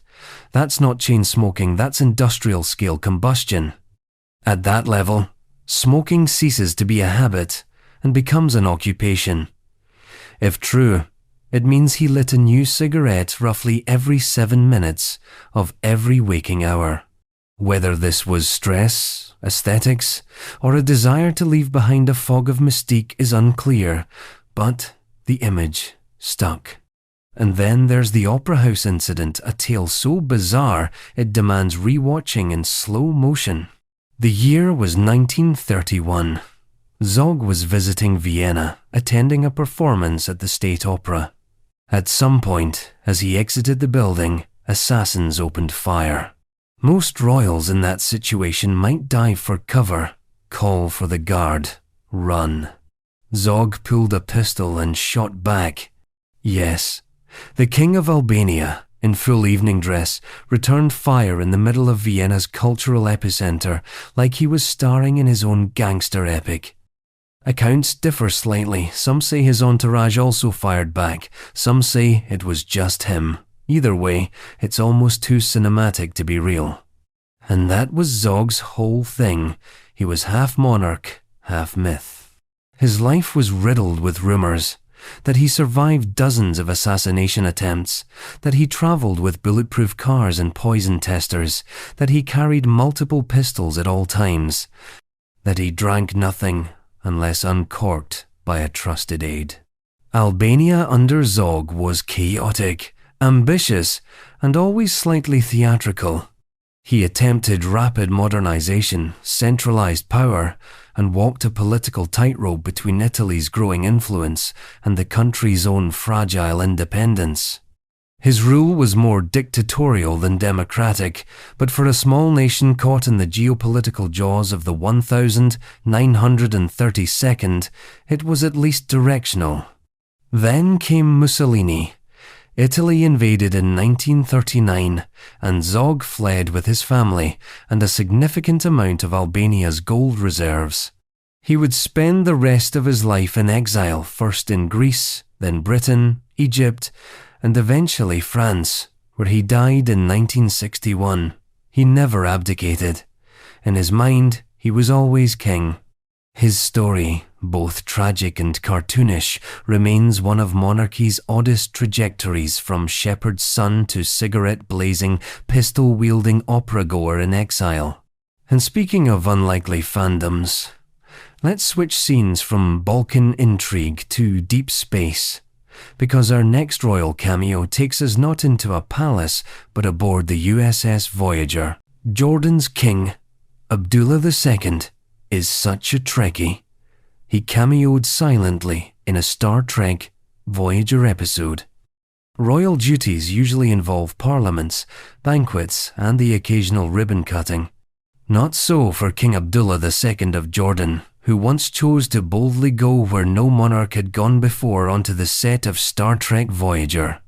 Before he was king, Abdullah was a prince with a passion for sci-fi, specifically Star Trek. Not just casual fandom, full-blown. Memorize the dialogue. Debate Klingon lore at parties. Fandom. So when he had the chance to visit the Voyager set during a diplomatic trip to the US in the 1992nd, he didn't just want a tour, he wanted in. The producers, naturally intrigued by the idea of royalty in the ranks of Starfleet, obliged. The result? A blink and you'll miss it cameo in the episode Investigations, aired in 1996.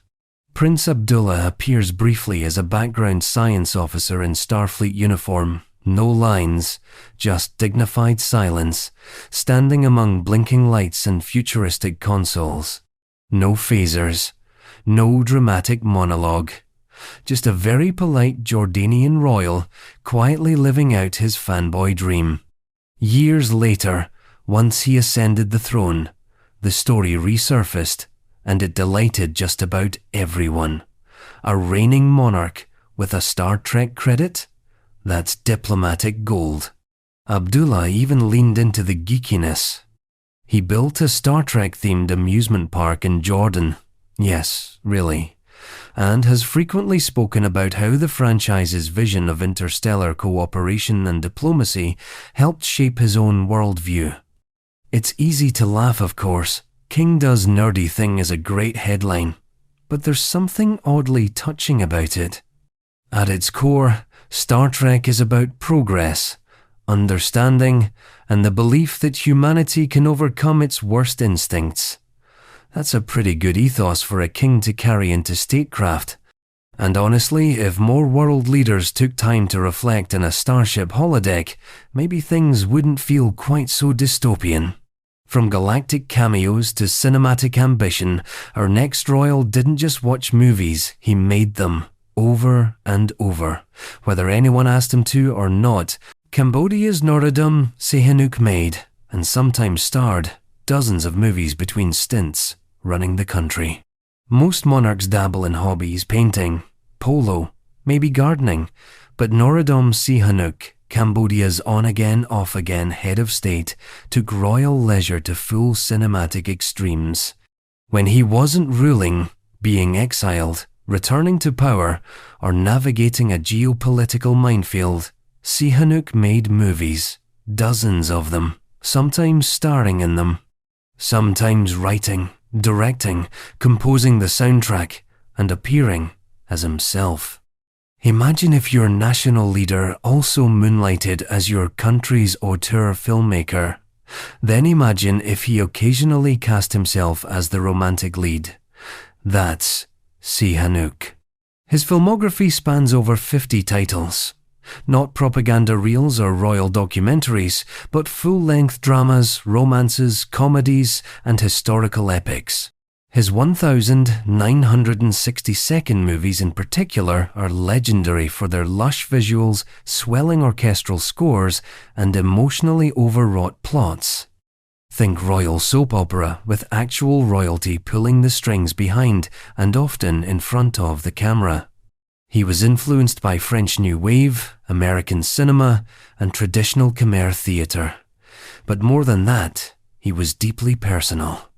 Sihanouk's films were part self-expression, part legacy building.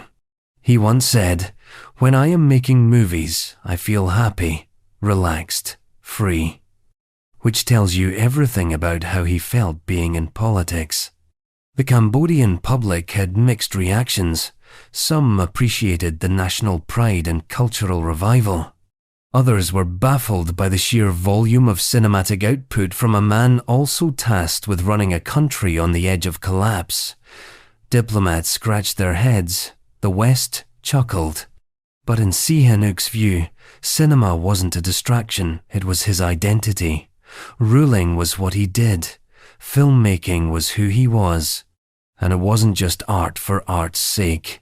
His movies often featured heavy-handed moral lessons, political allegories, and mythic nationalistic themes. His own family members appeared in supporting roles. His wives and mistresses sometimes played romantic leads. His palaces doubled as sets. The lines between reality and narrative were not just blurred, they were dissolved entirely. Then came the 1970 coup, and Sihanouk was exiled. The Khmer Rouge rose to power. His cinematic kingdom turned to dust. But even in exile, he kept filming. He carried a Super 8 camera. He wrote scripts. He planned. When he returned to Cambodia in the 1992nd, reinstated as king in a figurehead capacity, one of his first official acts was to start making movies again. His final film was released in 2006. He was in his 82nd. For all his contradictions, royalist turned socialist, head of state turned screenwriter, Sihanouk left behind a legacy as both a ruler and an artist. One might argue that he tried to rewrite Cambodia's turbulent history not just through treaties, but through cinema. He didn't just want to be remembered, he wanted to direct the memory. And from royal wedding scenes to war-torn melodrama, he made sure the camera kept rolling. But while Sihanouk dressed Cambodia in narrative, another queen gave the Western world a very different kind of costume. One that changed weddings forever. Queen Victoria supercharged the white wedding dress trend after wearing white lace in 1840. There are few moments in fashion history more enduring than the white wedding dress. It's practically mythological. The blushing bride in spotless lace gliding down the aisle, purity personified. But this image, now a billion-dollar industry standard, wasn't inevitable. It was invented, or rather, popularized, by a queen. Queen Victoria, in 1840, married Prince Albert in a dress that launched 1,000 Pinterest boards long before Pinterest was a twinkle in the algorithm. And yes, it was white. But not because she wanted to symbolize virginity. She wore white because she liked the lace. The gown was made of Spitalfields silk and Honiton lace, a deliberate decision to support British textiles and showcase homegrown craftsmanship. In fact, Victoria was so committed to promoting British industry that she even banned foreign lace from the ceremony. Her dress was, in many ways, a political statement disguised as romance. Before this, brides wore a variety of colours. Blue was associated with purity. Red was popular in Eastern Europe. Black, even, for more practical and re-wearable outfits. White was considered impractical, too difficult to clean, too stark, too obviously trying something. But Victoria changed that. Not overnight, of course. Her fashion impact spread slowly, carried by illustrated magazines and society gossip. But once the middle classes caught wind of it, white began to climb the bridal ladder. It looked elegant, it looked modern, and best of all, it looked royal. The symbolism came later. Victorians, always eager to attach meaning to the meaningless, began to interpret white as emblematic of innocence. The connection stuck. By the late 19th century, white was the go-to colour for a respectable bride, whether she was marrying for love, status, or survival. Victoria herself didn't really feed the myth. She simply repeated the look with modest updates at family weddings and in public appearances. But the image young queen in soft lace, veil flowing, bouquet in hand became iconic. And let's not forget the veil. Victoria's veil helped revive an ancient tradition that had mostly fallen out of favour in Britain. Once associated with dowries and arranged marriages, the veil became romantic again, mystical even. Victoria wore hers not just during the ceremony, but over her face. It was delicate and theatrical, very on brand. In a final poetic twist, she was buried in that same wedding veil decades later, a symbol of love, loyalty, and a bit of savvy marketing. So the next time you see a white wedding dress on a runway, in a rom-com, or down the aisle, tip your hat to Victoria. She didn't invent the look, but she certainly made it fashion.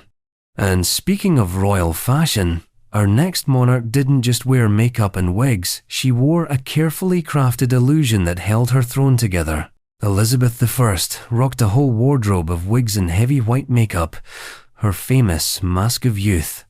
By the time Queen Elizabeth I was in her 62nd, she was still appearing in portraits as the same ageless, radiant monarch the people had seen for decades. Flawless skin, golden hair, sparkling eyes.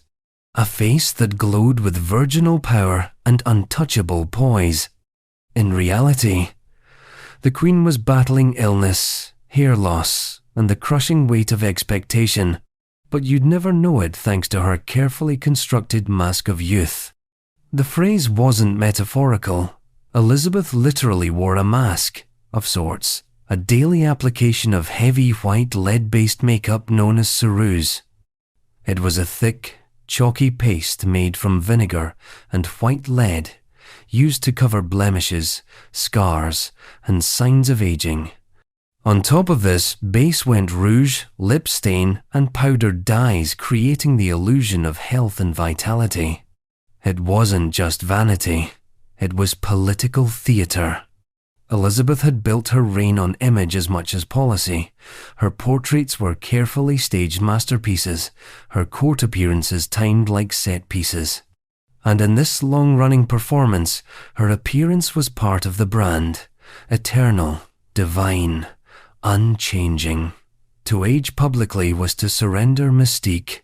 To show weakness was to invite rivals. So she didn't. Instead, she wore an arsenal of wigs, bright red, elaborately styled, adorned with pearls and gems, each one carefully chosen to mimic her youthful look. After a bout of smallpox in 1562 left her with facial scarring and patchy hair loss, these wigs became not just cosmetic but essential. Eyewitness accounts describe her morning routine as a multi-hour transformation: makeup, gowns, ruffs, jewels. The Queen emerged not as a woman but as an icon, a living allegory, a monarch sculpted in human form. Even her wardrobe played into the illusion. Elizabeth rarely wore the same dress twice in public. Her outfits were dazzling, symbolic, and often painfully uncomfortable. But comfort wasn't the goal. Awe was. And it worked. Despite her advancing age, despite the political sharks circling her throne, Elizabeth retained an aura of unassailable majesty. Her Mask of Youth wasn't deception, it was strategy. She understood that monarchy, like theatre, demands suspension of disbelief. She died childless, unmarried, and still wielding immense power. Her body may have aged, but her image remained untouched. Because queens don't wrinkle, they just fade into legend. And next in our legendary lineup, a king who built a spiral tower so big he could ride a horse to the top. Because stairs are for commoners, Denmark's Christian IV built the round tower with a spiral ramp, wide enough to ride a horse to the top. In Copenhagen, tucked into the heart of the city, stands a tower that's been baffling tourists and impressing horses since the 17th century. It doesn't look especially dramatic, no ornate spires, no gargoyles, just a tall, cylindrical structure attached to a modest church. But climb inside and you'll find something uniquely royal, a spiral ramp so wide, so gently sloped, and so unapologetically impractical that you can ride a horse to the top.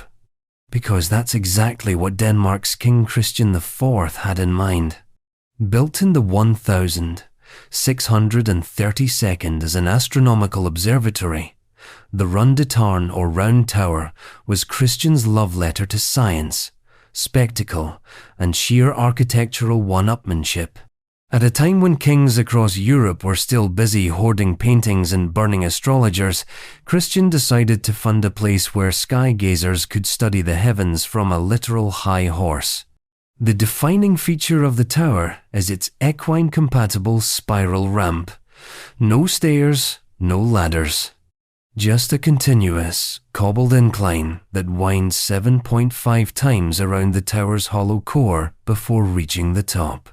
At nearly 700 feet of walking, or trotting, it was designed so scholars and royalty could ascend to the observatory without dismounting or breaking a sweat. Legend says Christian IV himself once rode a horse up the ramp to show it could be done. Some versions claim he did it on horseback, others say in a carriage. A few more ambitious tellings involve a royal sleigh, snow, and questionable logistics. The truth, likely somewhere in between. But what matters is he wanted it to be possible, which is arguably even more impressive than actually doing it. So why build a horse-friendly tower to the stars? First, because Christian IV loved big gestures. His reign was a chaotic blend of ambitious urban development and military overreach. He built castles, docks, cities, and fortresses, sometimes to the delight of his subjects, often to the dismay of his accountants. The Round Tower was part of his vision to turn Copenhagen into a cultural and scientific capital, a place where scholars could ascend literally and metaphorically to the heights of knowledge. Second, because it looked cool. Let's be honest, riding a horse up a tower sounds like something out of a fairy tale or a Bond villain's summer retreat. And for a king trying to cement his legacy as more than just another bearded man in tights, that mattered. Third, because practicality was never the point. The Round Tower wasn't designed to be efficient, it was designed to impress. Even today, when visiting heads of state climb the tower, on foot now, alas, you can feel the slow burn theatricality of the ascent. It's not just a building, it's a statement. And what a statement it is. The observatory at the top is still functional, the ramp is still climbable. And once a year, they even hold a unicycle race to the summit because, in a round tower with no stairs, everything becomes a bit surreal. Christian IV may have lost wars, bankrupted his country, and made more than a few disastrous decisions. But he gave Denmark a monument to curiosity, vanity, and the kind of vision only royalty can afford to execute. And speaking of strange royal experiments, let's look at the Swedish king who decided to test the effects of coffee by using twins as his lab rats. Sweden's Gustav III staged a coffee experiment on twin prisoners to prove coffee dangerous. The coffee drinker outlived everyone involved. It was the 18th century. Coffee had made its way to Sweden, and with it came the full spectrum of moral panic. Was it a poison, a stimulant, a corrupter of public morals, a gateway drink to jazz? Enter King Gustav III, an eccentric monarch with a flair for theatre and a deep suspicion of anything vaguely stimulating. Gustav hated coffee. He viewed it as un-Swedish, unholy, and most importantly, unnecessary. But rather than just ban it outright, he tried that too several times with minimal success. He decided to stage what may be the strangest public health study in royal history. He called it an experiment. The setup: identical twins, convicted criminals, same age, same health, same sentence, death. Gustav offered them a deal he'd commute their death sentences to life imprisonment if they agreed to be test subjects in his anti-coffee crusade. One twin would drink 3 pots of coffee a day for the rest of his life. The other would drink the same amount of tea. The idea was to observe who died first, presumably so Gustav could finally declare one beverage morally superior to the other. The prisoners agreed, likely not because they were passionate about caffeine research, but because the alternative was, well, less appealing. Doctors were assigned to monitor them. Reports were expected. The court waited for results.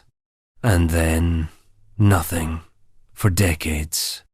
Because both twins kept living. In fact, the twin assigned to drink coffee daily reportedly outlived not only his tea-drinking brother, but also both supervising doctors and King Gustav himself, who was assassinated in 1792 before he could collect any data.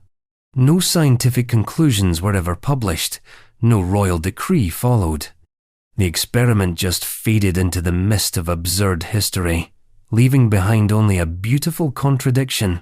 The king who tried to prove coffee was deadly was dead, while the coffee drinker was still very much alive, possibly jittery, but definitely alive. Modern historians love the story. It's dark, hilarious, and accidentally poignant. It says everything about the ways monarchs tried to turn personal bias into public law. It also highlights the eternal truth that science conducted out of spite rarely works as intended. And while it's easy to mock Gustav's attempt at caffeine control, it's worth remembering. At least he didn't try to pass a law banning yawning or mandate tea as a national beverage. He went with an experiment. Flawed, yes. Ridiculous, absolutely. But somewhere under the powdered wig was a man who genuinely wanted proof, even if it didn't arrive in his lifetime.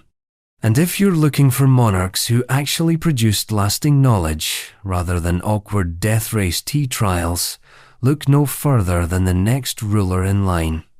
A Japanese emperor so enamored with marine life, he became a published ichthyologist. Japan's emperor, Akihito Eisei, is a published ichthyologist. A Gobi genus, Akihito, honors him. Monarchs have many titles: sovereign, ruler, head of state, symbolic leader. But how about fish taxonomist? Emperor Akihito of Japan, who reigned as the Heisei Emperor from 1989 to 2019, is not only a modern pacifist figurehead who helped humanize the Japanese monarchy after World War II. He's also a legit scientist, specifically a biologist specializing in ichthyology, the study of fish. And we're not talking about dabbling or honorary degrees. Akihito has published numerous scientific papers complete with Latin species names, taxonomic diagrams, and the kind of rigor that would impress any university tenure committee. His particular area of expertise? Gobiid fish, a group of small, often overlooked marine species known for their ecological diversity and, in some cases, grumpy little faces. Over the years, Akihito co-authored papers in respected scientific journals, working with marine biologists both in Japan and internationally. His research focused on taxonomy describing new species, identifying previously misclassified ones, and refining the Gobi family tree. And unlike many royals who slap their names on projects, Akihito actually did the work. He even had a Gobi genus named in his honor, Akihito, a nod from the scientific community to one of its most high-ranking peers. It's one of the few times a reigning monarch has been formally recognized within the field they contributed to. Charles might paint landscapes, but nobody's naming a mushroom after him. Akihito's love for fish wasn't a side hobby, it was a lifelong passion.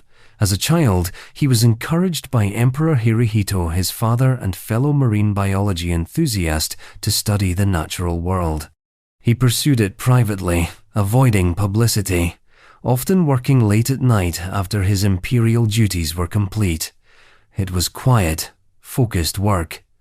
Monastic, almost.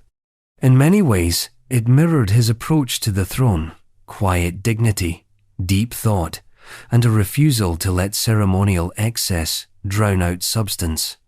And there's something refreshingly humble about it. At a time when monarchies often cling to relevance by leaning into spectacle, Akihito leaned into Gobies. He used his platform not to elevate himself, but to elevate understanding about science, about pacifism, about reconciliation. So yes, somewhere in the Pacific Ocean, a tiny fish swims around, completely unaware that it carries the name of an emperor. And maybe that's the most appropriate tribute of all: small, enduring, and quietly meaningful. But don't close your lab notebooks yet, because Akihito wasn't the only emperor with a passion for sea creatures. His father, Hirohito, had his own scientific obsession, and it involved one of the weirdest branches of ocean life imaginable. Emperor Hirohito, Showa, geeked out on marine biology and published papers on hydrozoans. When you picture Emperor Hirohito, you probably see the war leader, the austere, silent figurehead of Imperial Japan during World War II, standing stiffly in military regalia, casting a long and complicated shadow over 20th century history. But there was another Hirohito, a quieter one. A man with a microscope, a pencil, and a very intense interest in the lives of jellyfish. Yes, hydrozoans, to be exact. While his public image was rigidly curated and his political legacy remains hotly debated, Hirohito harbored a lifelong obsession with marine invertebrates, specifically the lesser-known, often overlooked class of animals that include tiny jellyfish, siphonophores, and other gelatinous drifters that live somewhere between plankton and poetry.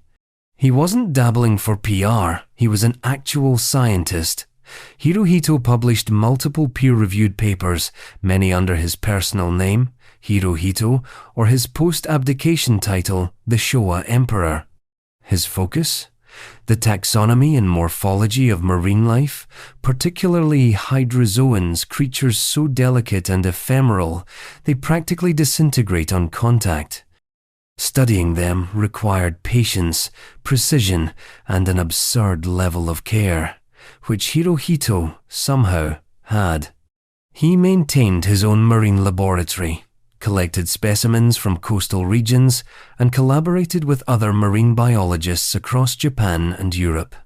At times, his research became deeply technical, involving microscopic dissections and painstaking classification of species based on tentacle arrangement and nematocyst structure. The man who once ruled an empire also spent untold hours squinting at translucent blobs to determine whether they belonged to genus Eudendrium or Corymorpha. If that sounds surreal, it is.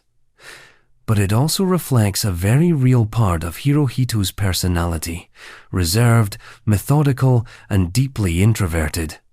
While he was thrust into the spotlight as a divine ruler, he often seemed far more comfortable submerged in books and tide pools than parades or statecraft.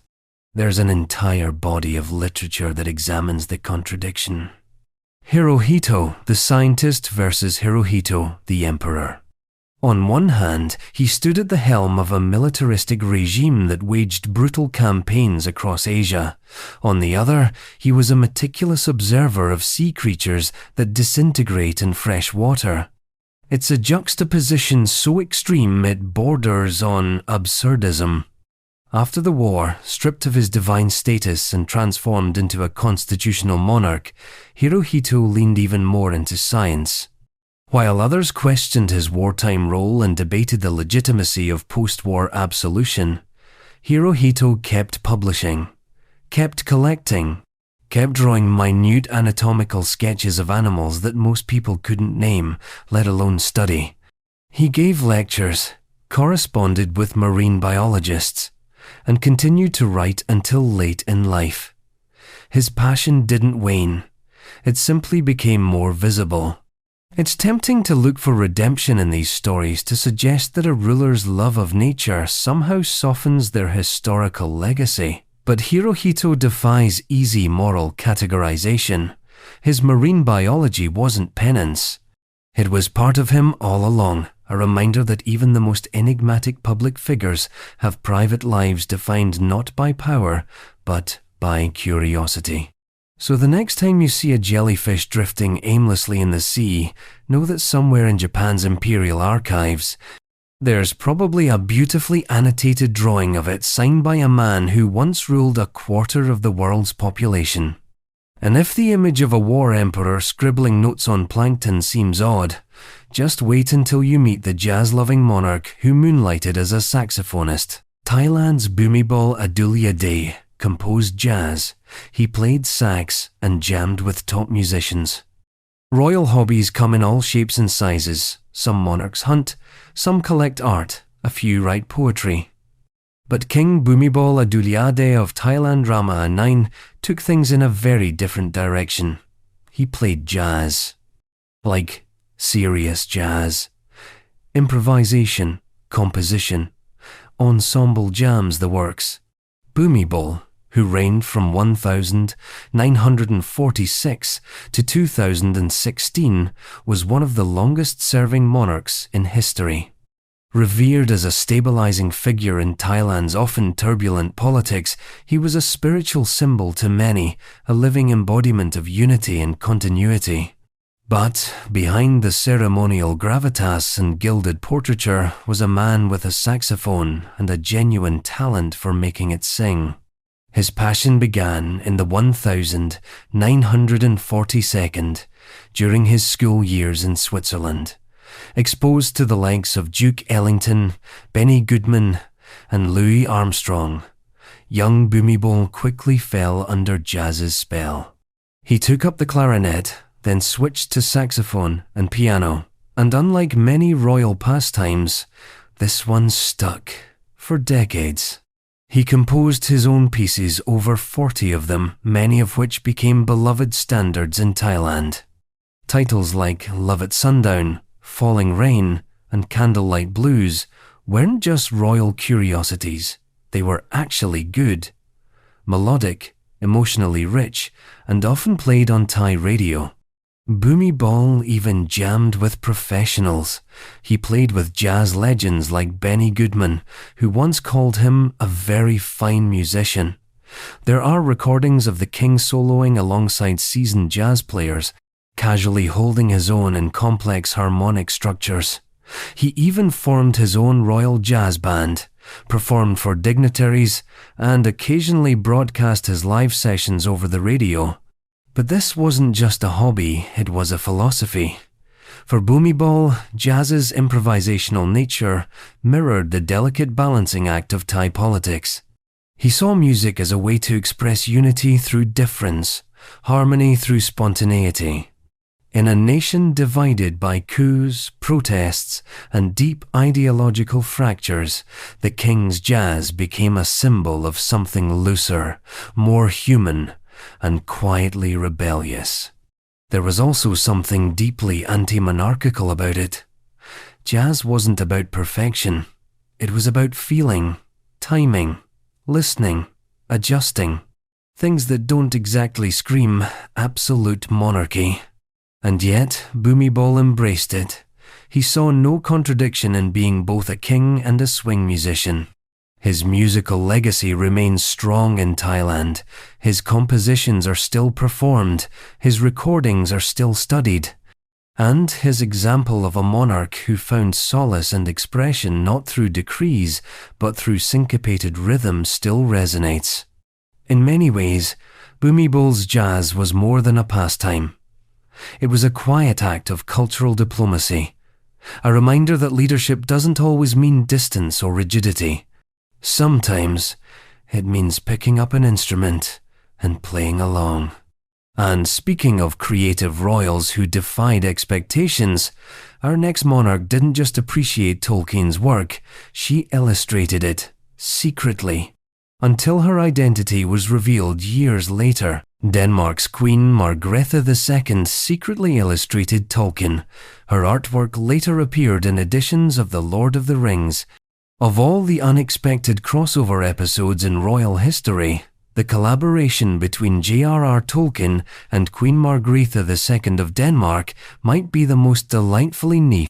For decades, few knew that some of the most charming and evocative illustrations of Middle-earth came from the hand of a reigning monarch working under a pseudonym. Yes, the woman who has ruled Denmark since 1972, one of Europe's longest-serving and most respected constitutional monarchs, is also a lifelong Tolkien fan and accomplished illustrator. And for years, she signed her work not with a crown, but with the modest alias Ingehild Grathmer. Her drawings done in ink and watercolour are stylistic, dreamlike, and deeply respectful of Tolkien's world. They capture the winding lanes of the Shire, the eerie paths of Mirkwood, and the Gothic spires of Minas Morgul, with a blend of whimsy and melancholy that Tolkien himself appreciated. In fact, when he saw her work in the early 1972, he reportedly praised her for striking the perfect tone and allowed her illustrations to be used in Danish editions of The Lord of the Rings. This wasn't a one-off. Margrethe's passion for fantasy, folklore, and art has been a defining feature of her private life. Trained in archaeology and fluent in multiple languages, she has always been a scholar at heart. But her Tolkien illustrations revealed something more playful, an imaginative curiosity that felt almost subversive in someone whose official role is to wave from balconies and give New Year's speeches. The artwork remained relatively unknown to the broader public until years later, when her identity as Grathmer was confirmed and her drawings were re-released in special editions of Tolkien's works. Today, collectors seek out those illustrated volumes with reverence not just for the quality of the art, but for the sheer weirdness of their authorship. A queen, drawing hobbits, in secret, while also presiding over a modern European state. Even after the reveal, Margrethe has continued to illustrate, paint, and design. She's worked on ballet sets, theatrical costumes, and even postage stamps. She sees her artistic work not as a break from royal duties, but as an extension of them, a way to remain connected to culture, to fantasy, and to the creative spirit of a country that adores stories. In a world where monarchs are often reduced to ceremonial wallpaper, Queen Margrethe shows us something rare, a ruler with a secret world, made not of diplomacy or duty, but of ink, imagination, and elves. And if that doesn't qualify as a royal plot twist, the next one certainly does, featuring a king, a priceless coin, and a collecting habit that would make even Smaug raise an eyebrow. Egypt's King Farouk collected wild rarities, including the ultra-rare 1933 double eagle coin. When your personal budget includes palaces, yachts, and gold-plated everything, it's only a matter of time before your hobbies start to reflect the grandeur or the excess of your position. For King Farouk of Egypt, collecting wasn't just a pastime, it was a full-blown obsession. A lifelong treasure hunt fueled by royal privilege, bottomless pockets, and the most erratic instincts this side of a Bond villain. Among the bizarre collection of rare artifacts, Farouk hoarded cars, stamps, pocket watches, ivory-handled pistols, jewel-encrusted clocks. Fabergé eggs one stood out. The 1,933 Double Eagle coin. A bit of context. The Double Eagle was a $20 gold coin minted by the United States, originally intended for circulation. But thanks to FDR's decision to abandon the gold standard during the Great Depression, the entire 1,933 batch was never officially released. Nearly all of the coins were melted down before they ever hit the streets. Technically, it was illegal for any private individual to possess one. In theory, none were supposed to exist. But somehow, one did. And guess who ended up with it? Yes, King Farouk, Pharaoh of fabulous acquisitions, secured a 1,933 Double Eagle for his personal collection. Legally. Or sort of legally. The story goes that Farouk requested the coin through a formal application to the US Treasury, and by some bureaucratic oversight or cosmic prank they approved it. So while the US government was trying to scrub the coin out of history, Egypt's king was flipping one over in his collection room, possibly between snacks, and he had plenty of time to enjoy it. Farouk's reign, which began in 1936, was one of royal detachment, luxury, and increasingly flamboyant indulgence. He reportedly consumed entire crates of imported goods weekly, gambled like it was an Olympic event, and collected not just objects, but volume. One anecdote describes him owning 10,000 neckties. Another claims he once stole Winston Churchill's watch on a whim. To his credit, Farouk was a serious collector. He didn't just hoard for show. His coin collection alone was among the most extensive in the world, containing tens of thousands of pieces. He cared about rarity, he paid top dollar, he even catalogued them meticulously. His downfall wasn't lack of interest, it was lack of restraint. By the 1952nd, political discontent in Egypt was boiling over. Farouk's excessive lifestyle, combined with his weak leadership and the growing nationalist sentiment, led to his forced abdication in 1952.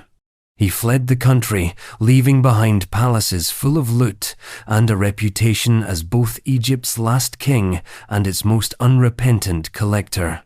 After his departure, many of his possessions were sold at auction. The US government, realizing the 1,933 Double Eagle still existed and was now a high-profile object, tried to get it back. Legal wrangling followed. It took decades. The coin passed through secret sales and a few odd courtrooms. Eventually, it was auctioned for nearly $7.6 million in 2002. But the myth of Farouk remains, a king who collected like a dragon and fled like a man, leaving behind not just relics, but questions. Why does power so often breed obsession? Why do the rarest things gravitate toward the least predictable people? And speaking of absurdly valuable objects treated like paperweights, our next royal took that concept literally. The Nizam of Hyderabad reportedly used the 184-carat Jacob diamond as a paperweight. Royal opulence often comes with a touch of carelessness. When you're surrounded by silk walls, silver ceilings, and chandeliers that could blind a pope, value starts to blur. At some point, it's all just stuff. Shiny stuff. Heavy stuff.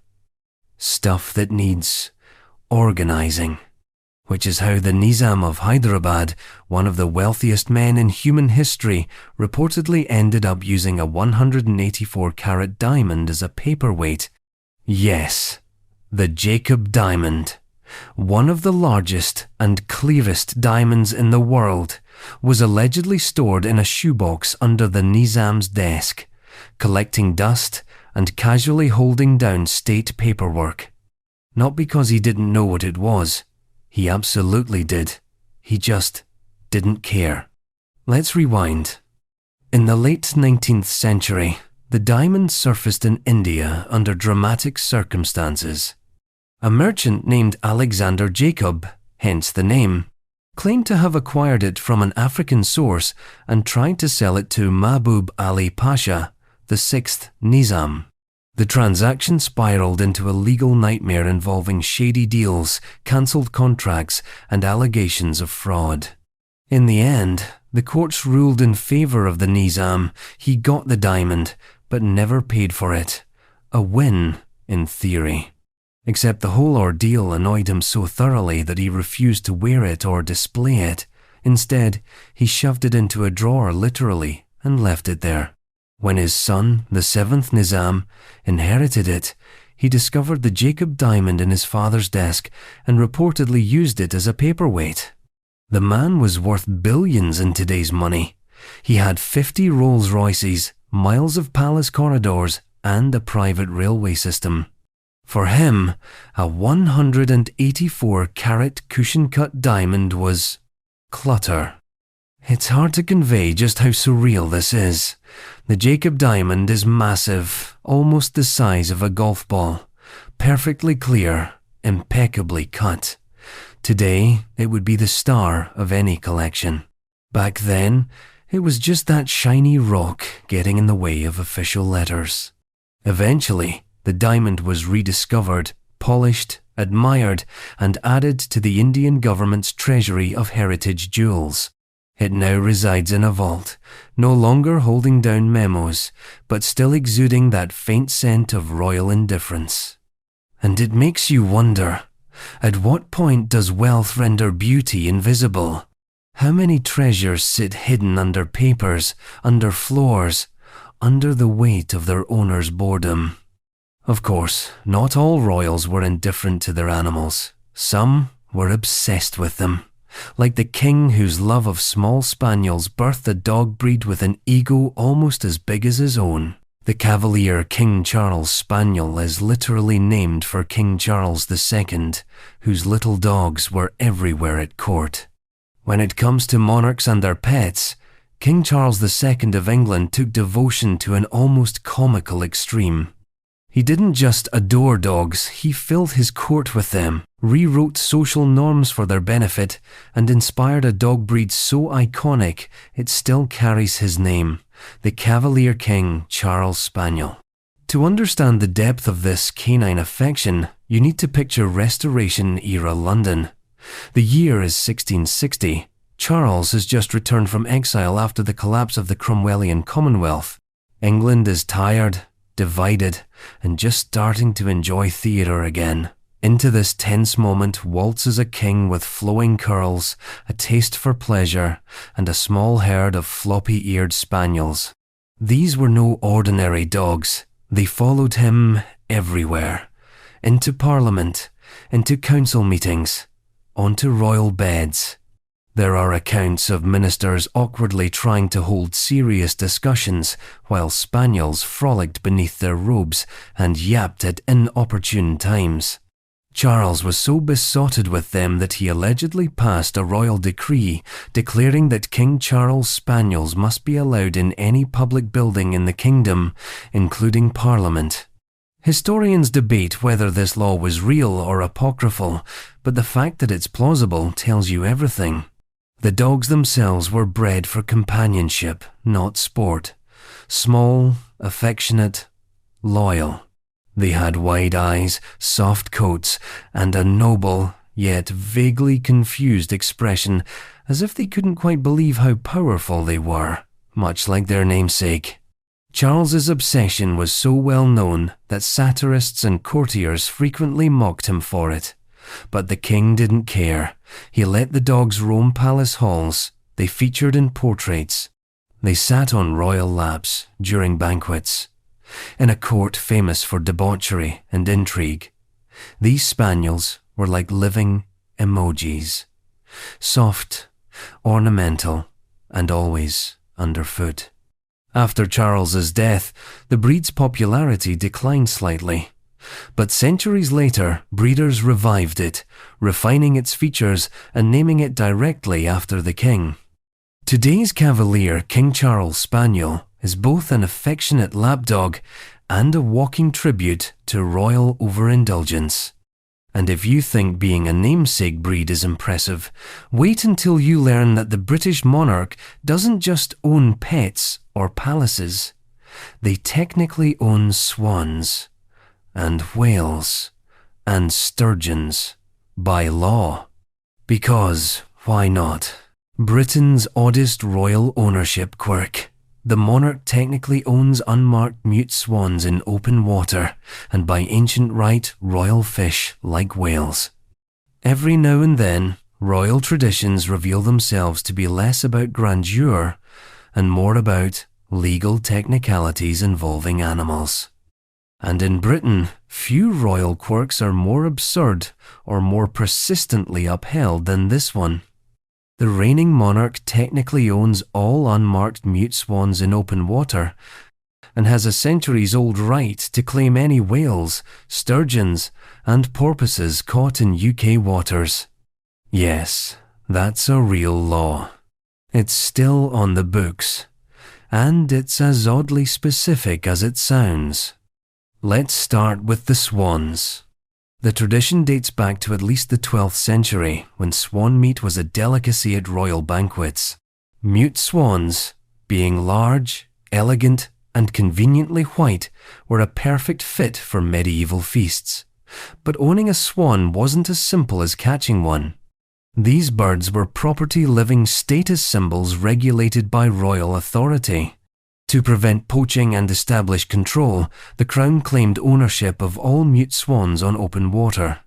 Individuals could be granted swan ownership rights, but only with official permission and only if their swans were marked, usually via notches cut into their beaks or feet. Unmarked swans, automatically the king's. Over time, this evolved into a surprisingly elaborate system. Even today, the annual ritual known as swan-upping takes place along stretches of the River Thames. It's part wildlife census, part ceremonial pageantry, and 100% absurd. Royal swan markers in traditional garb row, up the river in wooden skiffs, count the swans, check for ownership marks, and gently round up signets for tagging and health checks.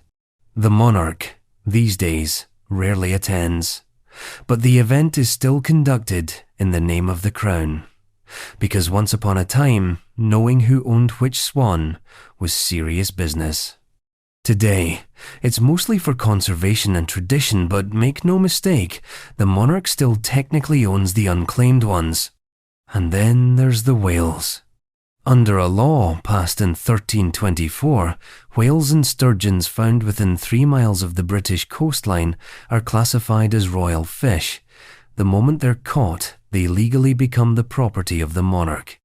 The law was probably designed to prevent squabbles over valuable catches and ensure that the Crown got first dibs on large, economically useful creatures. In modern times, the law is still occasionally cited, mostly when a whale washes ashore. Local authorities sometimes have to notify Buckingham Palace before moving the carcass in the highly unlikely event the monarch wants to claim it. There's no evidence that recent monarchs have exercised this right. It's more a historical curiosity than a practical tool. But it still exists. In theory, if a blue whale showed up in a Cornish harbour tomorrow, it would belong to King Charles III, whether he wanted it or not. The same applies to sturgeons, a fish so closely associated with royalty that it was once considered a delicacy reserved for coronations. The UK government even issued special licenses to those hoping to legally catch them.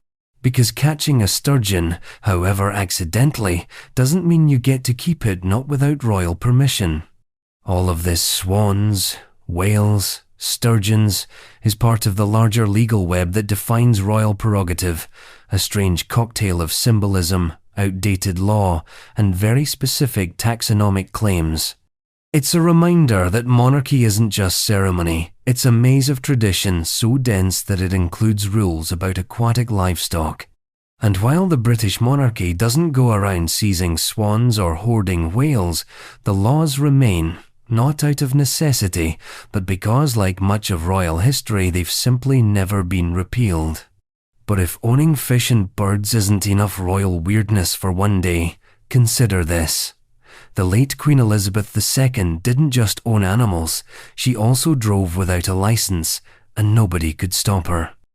Elizabeth II didn't need a driver's license and could legally drive without a number plate.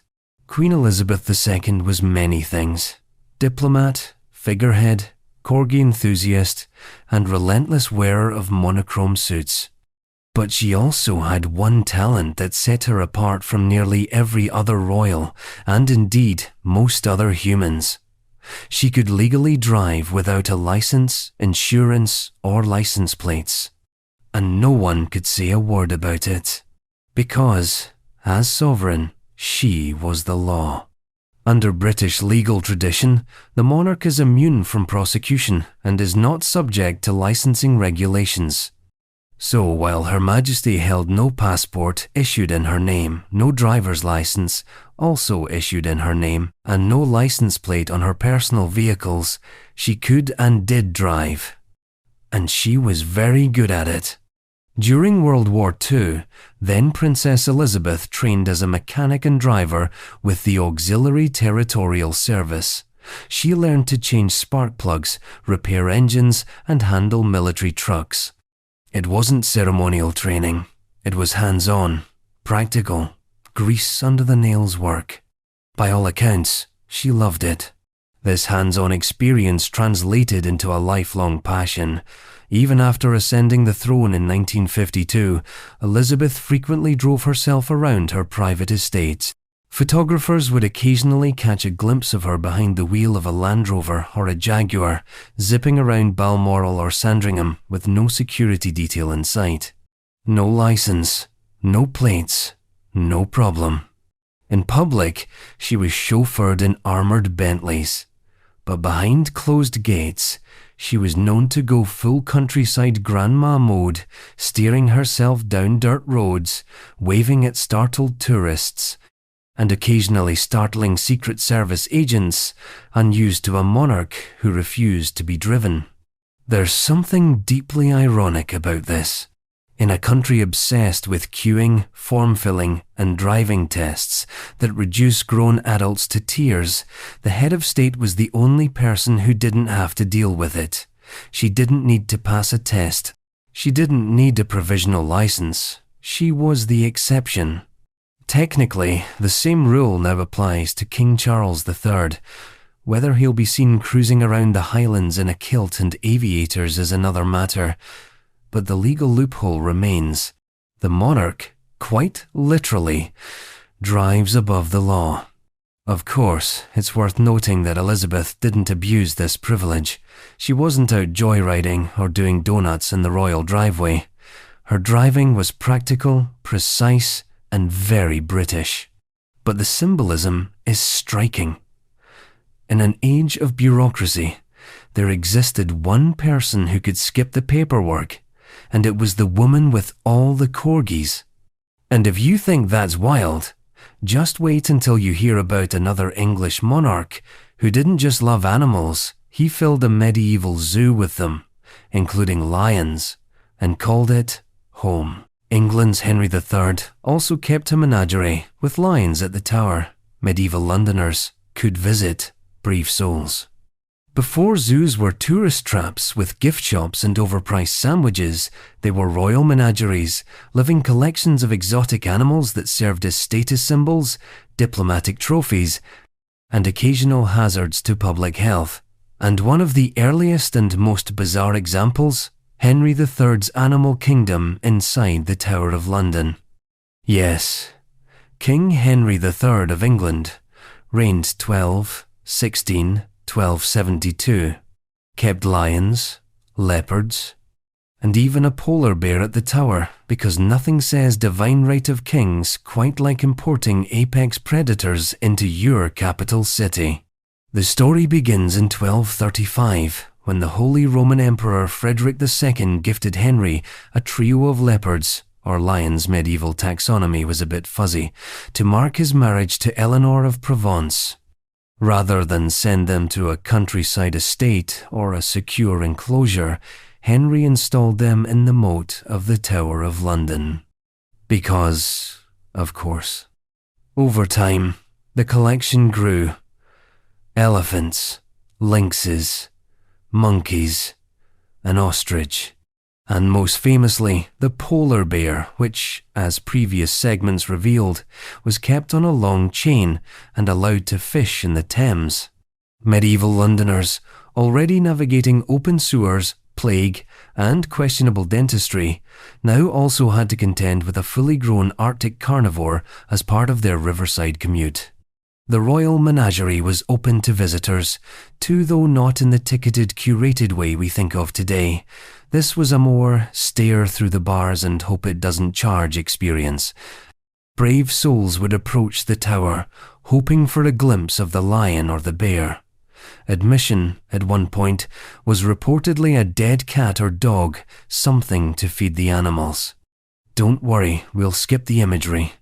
What's truly wild is how casual this all was. Henry III didn't see it as dangerous, he saw it as diplomatic theatre, a show of power. If you can control wild beasts, after all, surely you can control rebellious barons and surly peasants. The animals stayed at the Tower for centuries long after Henry's reign ended. They became a fixture of royal life. Later, monarchs added more animals, and by the 18th century, the menagerie had grown into a full-blown proto-zoo. It wasn't until 1835 that the remaining animals were moved to the newly established London Zoo in Regent's Park. But the legacy remained. Henry III's menagerie helped define the Tower of London not just as a fortress or a prison, but as a place where the bizarre and the majestic coexisted, sometimes in the same cage. And if you thought lions in the Tower were a symbol of vanity, just wait until you see what Louis XIV did with wigs.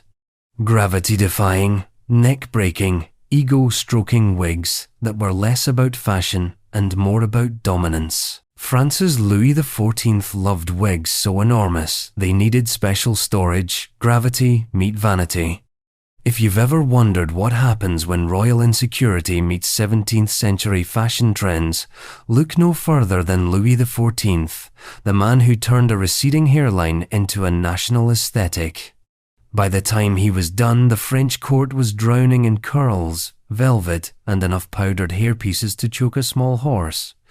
But even in a sea of extravagance, one thing stood out: the wigs. Monumental, architectural, sometimes requiring custom furniture just to store them. Louis XIV, also known as the Sun King, wasn't merely a monarch. He was a one-man branding campaign for absolutism, a royal influencer long before social media. His palace? Versailles. His schedule? Public theatre. His hair? A statement, and not a subtle one. The wig craze, which swept through the French court during his reign, didn't start out quite so grand. At first, it was practical. Like many men of his time, Louis experienced premature balding, likely due to illness, stress, or perhaps just the cruel laws of heredity. Instead of going quietly into the tonsured night, Louis leaned in. Hard. He commissioned wigs that concealed everything. But he didn't stop at discretion. His wigs grew in length, in volume, in drama. Soon, he was donning full-maned masterpieces that gave the illusion of youth, virility, and divine authority. These weren't just hairpieces. They were crowns of curls, with more volume than a cathedral choir. Naturally, the court followed. Where the Sun King led, the nobles scampered after like well-dressed moths. What began as a royal fix for male pattern baldness became a full-blown fashion arms race. Courtiers spent fortunes trying to outwig each other. There were wigs for formal events, wigs for mourning, wigs for riding, wigs for war. Each had its own shape, height, and social meaning. Some were so large and elaborate they needed special wig boxes for storage, essentially miniature coffins lined with velvet. Others had to be handled by dedicated wig servants, whose sole job was to powder, comb, and position them atop increasingly exhausted heads. You could measure a man's political influence by the altitude of his hair. There was a whole vocabulary around wigs. The peruca bourse, the full-bottomed wig, the Q-wig. It was more than style, it was semiotics. Hair became hieroglyphics, and only those fluent in Versailles fashionese could read the social power coded in each bouffant. But while the wigs grew, the dignity did not. Foreign dignitaries gawked, satirists sharpened their pens. And in later years, Enlightenment thinkers mocked the court's obsession with appearance, seeing the wig towers as literal monuments to absurdity. Still, Louis never blinked. To him, appearance was power, and if that meant elevating his hair to eye level with the gods, so be it. Eventually, fashion shifted, wigs got smaller. Revolutionaries took aim not just at kings, but at aristocratic vanity. But the era of the colossal wig left its mark. It became symbolic of the decadence that predated collapse, a visual shorthand for a system so obsessed with hierarchy that it even stratified hair. And speaking of royal tastes that veer toward the zoological, the next story moves from wigs to wings, black swan wings, to be precise. Empress Josephine, Napoleon's first wife, turned Malmaison into an exotic mini-zoo and introduced black swans to France. At first glance, Empress Josephine de Beauharnais might seem like your typical post-revolutionary fashion icon turned imperial consort, but dig a little deeper, preferably into the gardens of her estate at Malmaison, and you'll discover something stranger. Josephine wasn't just the wife of Napoleon Bonaparte, she was a collector of animals. And not just any animals exotic, imported, impossible animals that no one in France had seen before. Among her favourites? Black swans. The kind that glide silently across Australian rivers, regal and eerie. The kind that didn't exist in European lore until someone shipped a pair halfway around the world and deposited them in Josephine's artificial lake. Because that's what she did. She imported wonder. Malmaison, her country residence outside Paris, was transformed into an imperial Eden, a place where Josephine curated flora and fauna the way others curated porcelain. She filled greenhouses with rare orchids, lilies, and roses. She brought in kangaroos, ostriches, emus, gazelles, and llamas. Yes, llamas. Long before they became millennial memes, they were imperial lawn ornaments. The black swans were her pièce de résistance. Native to Australia, they were virtually unknown in Europe at the time. Josephine was one of the first people on the continent to obtain a breeding pair. She placed them in a tranquil pond and let them become the avian embodiment of her aesthetic. Unusual, delicate, vaguely surreal. Their presence sent ripples through France, literally and culturally. Visitors were enchanted. Naturalists took note. Artists painted them. Suddenly, black swans weren't just birds. They were symbols of empire, of exoticism, of the Empress herself. But Josephine's menagerie wasn't just for show. It was personal. After Napoleon divorced her in 1810, she threw herself into her gardens with a kind of obsessive tranquility. She found solace in propagation, in cultivation, in collecting what the world had to offer and reshaping it into her own version of paradise. And there's something deeply poignant in that. Josephine, who had once ruled from the glittering center of empire, now ruled over ferns and flamingos. She was no longer Empress of France, but she remained Empress of Malmaison. Even after her death, her black swans lingered. Their descendants would spread across European estates, altering the continent's understanding of nature. What had once been deemed impossible black swans, the oxymoron had been made real. And if that feels poetic, it should, because in the world of royalty, the line between personal myth and national identity is paper thin. Josephine blurred it with every petal and feather she brought home. But for our next monarch, myth-making took an even stranger turn, because the military wasn't enough. He needed playtime war games so elaborate, they created entire real-life regiments. Peter the Great's childhood war games got so serious, they ended up creating real regiments, then a whole imperial guard. Imagine you're 10 years old. You love dressing up, acting out battles, and shouting orders to your friends. Now, imagine you're also the heir to the Russian throne, and instead of cardboard swords and water guns, you have actual troops, real weapons, and a castle for a backyard. Welcome to the early life of Peter the Great, Russia's most reform-obsessed, shipbuilding, beard-taxing Tsar, and arguably the world's most dangerous child larper. Peter didn't just play war. He built war. From a young age, he was obsessed with military structure, discipline, and the theater of battle. But unlike other kids, he wasn't told to grow out of it. Instead, the adults around him, keen to stay in his favor, enabled it. He gathered a group of boys, many the children of nobles and courtiers, and began training them as mock regiments. These weren't pillow fight platoons. They had uniforms, weapons, tactics. They drilled, they marched, they staged complex maneuvers. Peter created fake fortresses, practiced storming them, and even set up miniature siege warfare complete with trenches and supply lines. At first, it looked like an eccentric hobby. But then the games got institutionalized. Peter used adult soldiers to train the boys. He brought in foreign officers to help with formation drills. Over time, these mock troops grew into something real, the Preobrazhensky and Semyonovsky regiments, which later became the backbone of Peter's new, modernized Imperial Guard.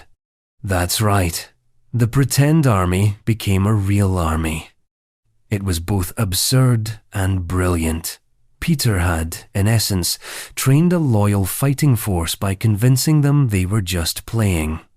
Then he turned those play soldiers into elite guards, placing them at the heart of Russia's reformed military. Many of them would serve him loyally throughout his reign, accompanying him in battles from the Azov campaigns to the Great Northern War. The regiments didn't just fight, they modeled discipline for the rest of the army. Peter used them as experimental units, testing new weapons, tactics, and European-style reforms. They were his personal sandbox, but also his proving ground for modern warfare. And all of this came from the games of a bored royal child. It speaks to Peter's genius and his mania. He was a visionary reformer who built a navy from scratch and yanked Russia, screaming, into modernity. But he was also a man who saw no difference between play and power. For him, the battlefield and the playground were one and the same. And if you think that's excessive, remember this. He also practiced dentistry for fun, but that's a different story.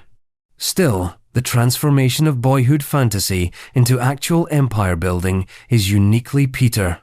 He took the absurd, pushed it past reason, and turned it into doctrine. And if you're thinking, surely we've now reached peak royal tech flex, just wait. Because in our final fact, we're circling back to a palace lit by electricity before the White House even knew what a light bulb was.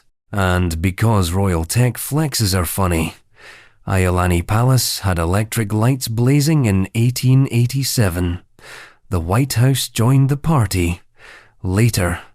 Here's a plot twist the history books often bury in the footnotes. In 1887, Iolani Palace in Hawaii had electric lighting. Yes, electricity in a palace on an island in the middle of the Pacific, and not just any electricity. They had full interior illumination years before the White House flipped its first switch. While most of the Western world was still squinting at gas lamps and fumbling with candles, King Kalakaua of Hawaii was throwing bright, buzzing parties under chandeliers powered by dynamos. His palace glowed, literally. The lights came on for the first time on the 26th of July, 1887, and the people of Honolulu lined the streets outside just to witness it. Now, let's be clear, this wasn't just about brightness. This was about bragging rights. The palace, built just a few years earlier, was already a marvel. Grand staircases, carved wood panels, royal thrones framed by silk curtains. It was the only royal residence on American soil, then or now. But King Kalakaua, often called the Merry Monarch, had a particular taste for innovation. He was obsessed with modernity, science, and progress. He visited Thomas Edison's lab in New Jersey, and when he saw what electric light could do, he wanted it badly. So he made it happen. Iolani Palace was wired. Generators were installed in the basement. Walls were carefully adjusted to accommodate the tech without ruining the intricate koa wood interiors. By 1887, when most American cities hadn't yet begun large-scale electrification, the Hawaiian monarchy had a fully lit royal residence. Meanwhile, the White House home of presidents, emblems of power, and allegedly top-tier infrastructure didn't get electric lights until 1891. And even then, President Benjamin Harrison was so freaked out by the switches that he wouldn't touch them himself. The staff had to do it, carefully, preferably with gloves. In contrast, King Kalakaua hosted illuminated banquets, state dinners under gleaming bulbs, and nighttime receptions that made the Hawaiian monarchy feel like it was operating 2 decades ahead of its time. There's something deliciously ironic about it. A small island kingdom, often written off as peripheral or quaint by the global powers of the day, was pulling off a flex that made the US presidency look dim. But of course, this wasn't just about electricity. It was about optics. Kalakaua knew how to wield symbolism. He wasn't just installing light bulbs. He was signaling that Hawaii was modern, sovereign, and ready to stand among the world's most advanced nations. In an era of colonization and imperial shadow games, that mattered deeply. Unfortunately, light can't stop politics. Within a few years, Kalakaua would be forced to sign the Bayonet Constitution, which stripped him of much of his power. By the end of the century, the Hawaiian monarchy would be overthrown entirely, and Iolani Palace would become a government building for the new American territory. The lights stayed on, but the kingdom did not. Today, Iolani Palace has been restored to its former glory. Tourists walk through its halls, marveling at the grandeur and the strange beauty of its carved staircase and electric chandeliers. The wiring has been modernized, but the original fixtures still tell the story. Once upon a time, Hawaii lit up before Washington did. And maybe that's the perfect note to end this collection of royal absurdities on, because in the end, these stories aren't just footnotes or trivia. They are glimpses into the bizarre, brilliant, and often hilariously human behavior of people who were born into power and didn't always know what to do with it. They tried to.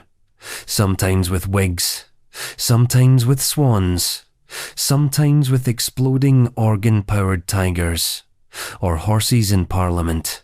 Sometimes with castles made of ice or parties under chandeliers, Edison would have applauded. But one thing's for sure, the royalty of history were rarely boring. And perhaps, if we've learned anything from these 49 dumbest royal facts, it's this. The line between monarchy and theatre was never all that firm. Sometimes it was lined with velvet. Sometimes with powdered sugar. Sometimes with swan poop. But always it was lit.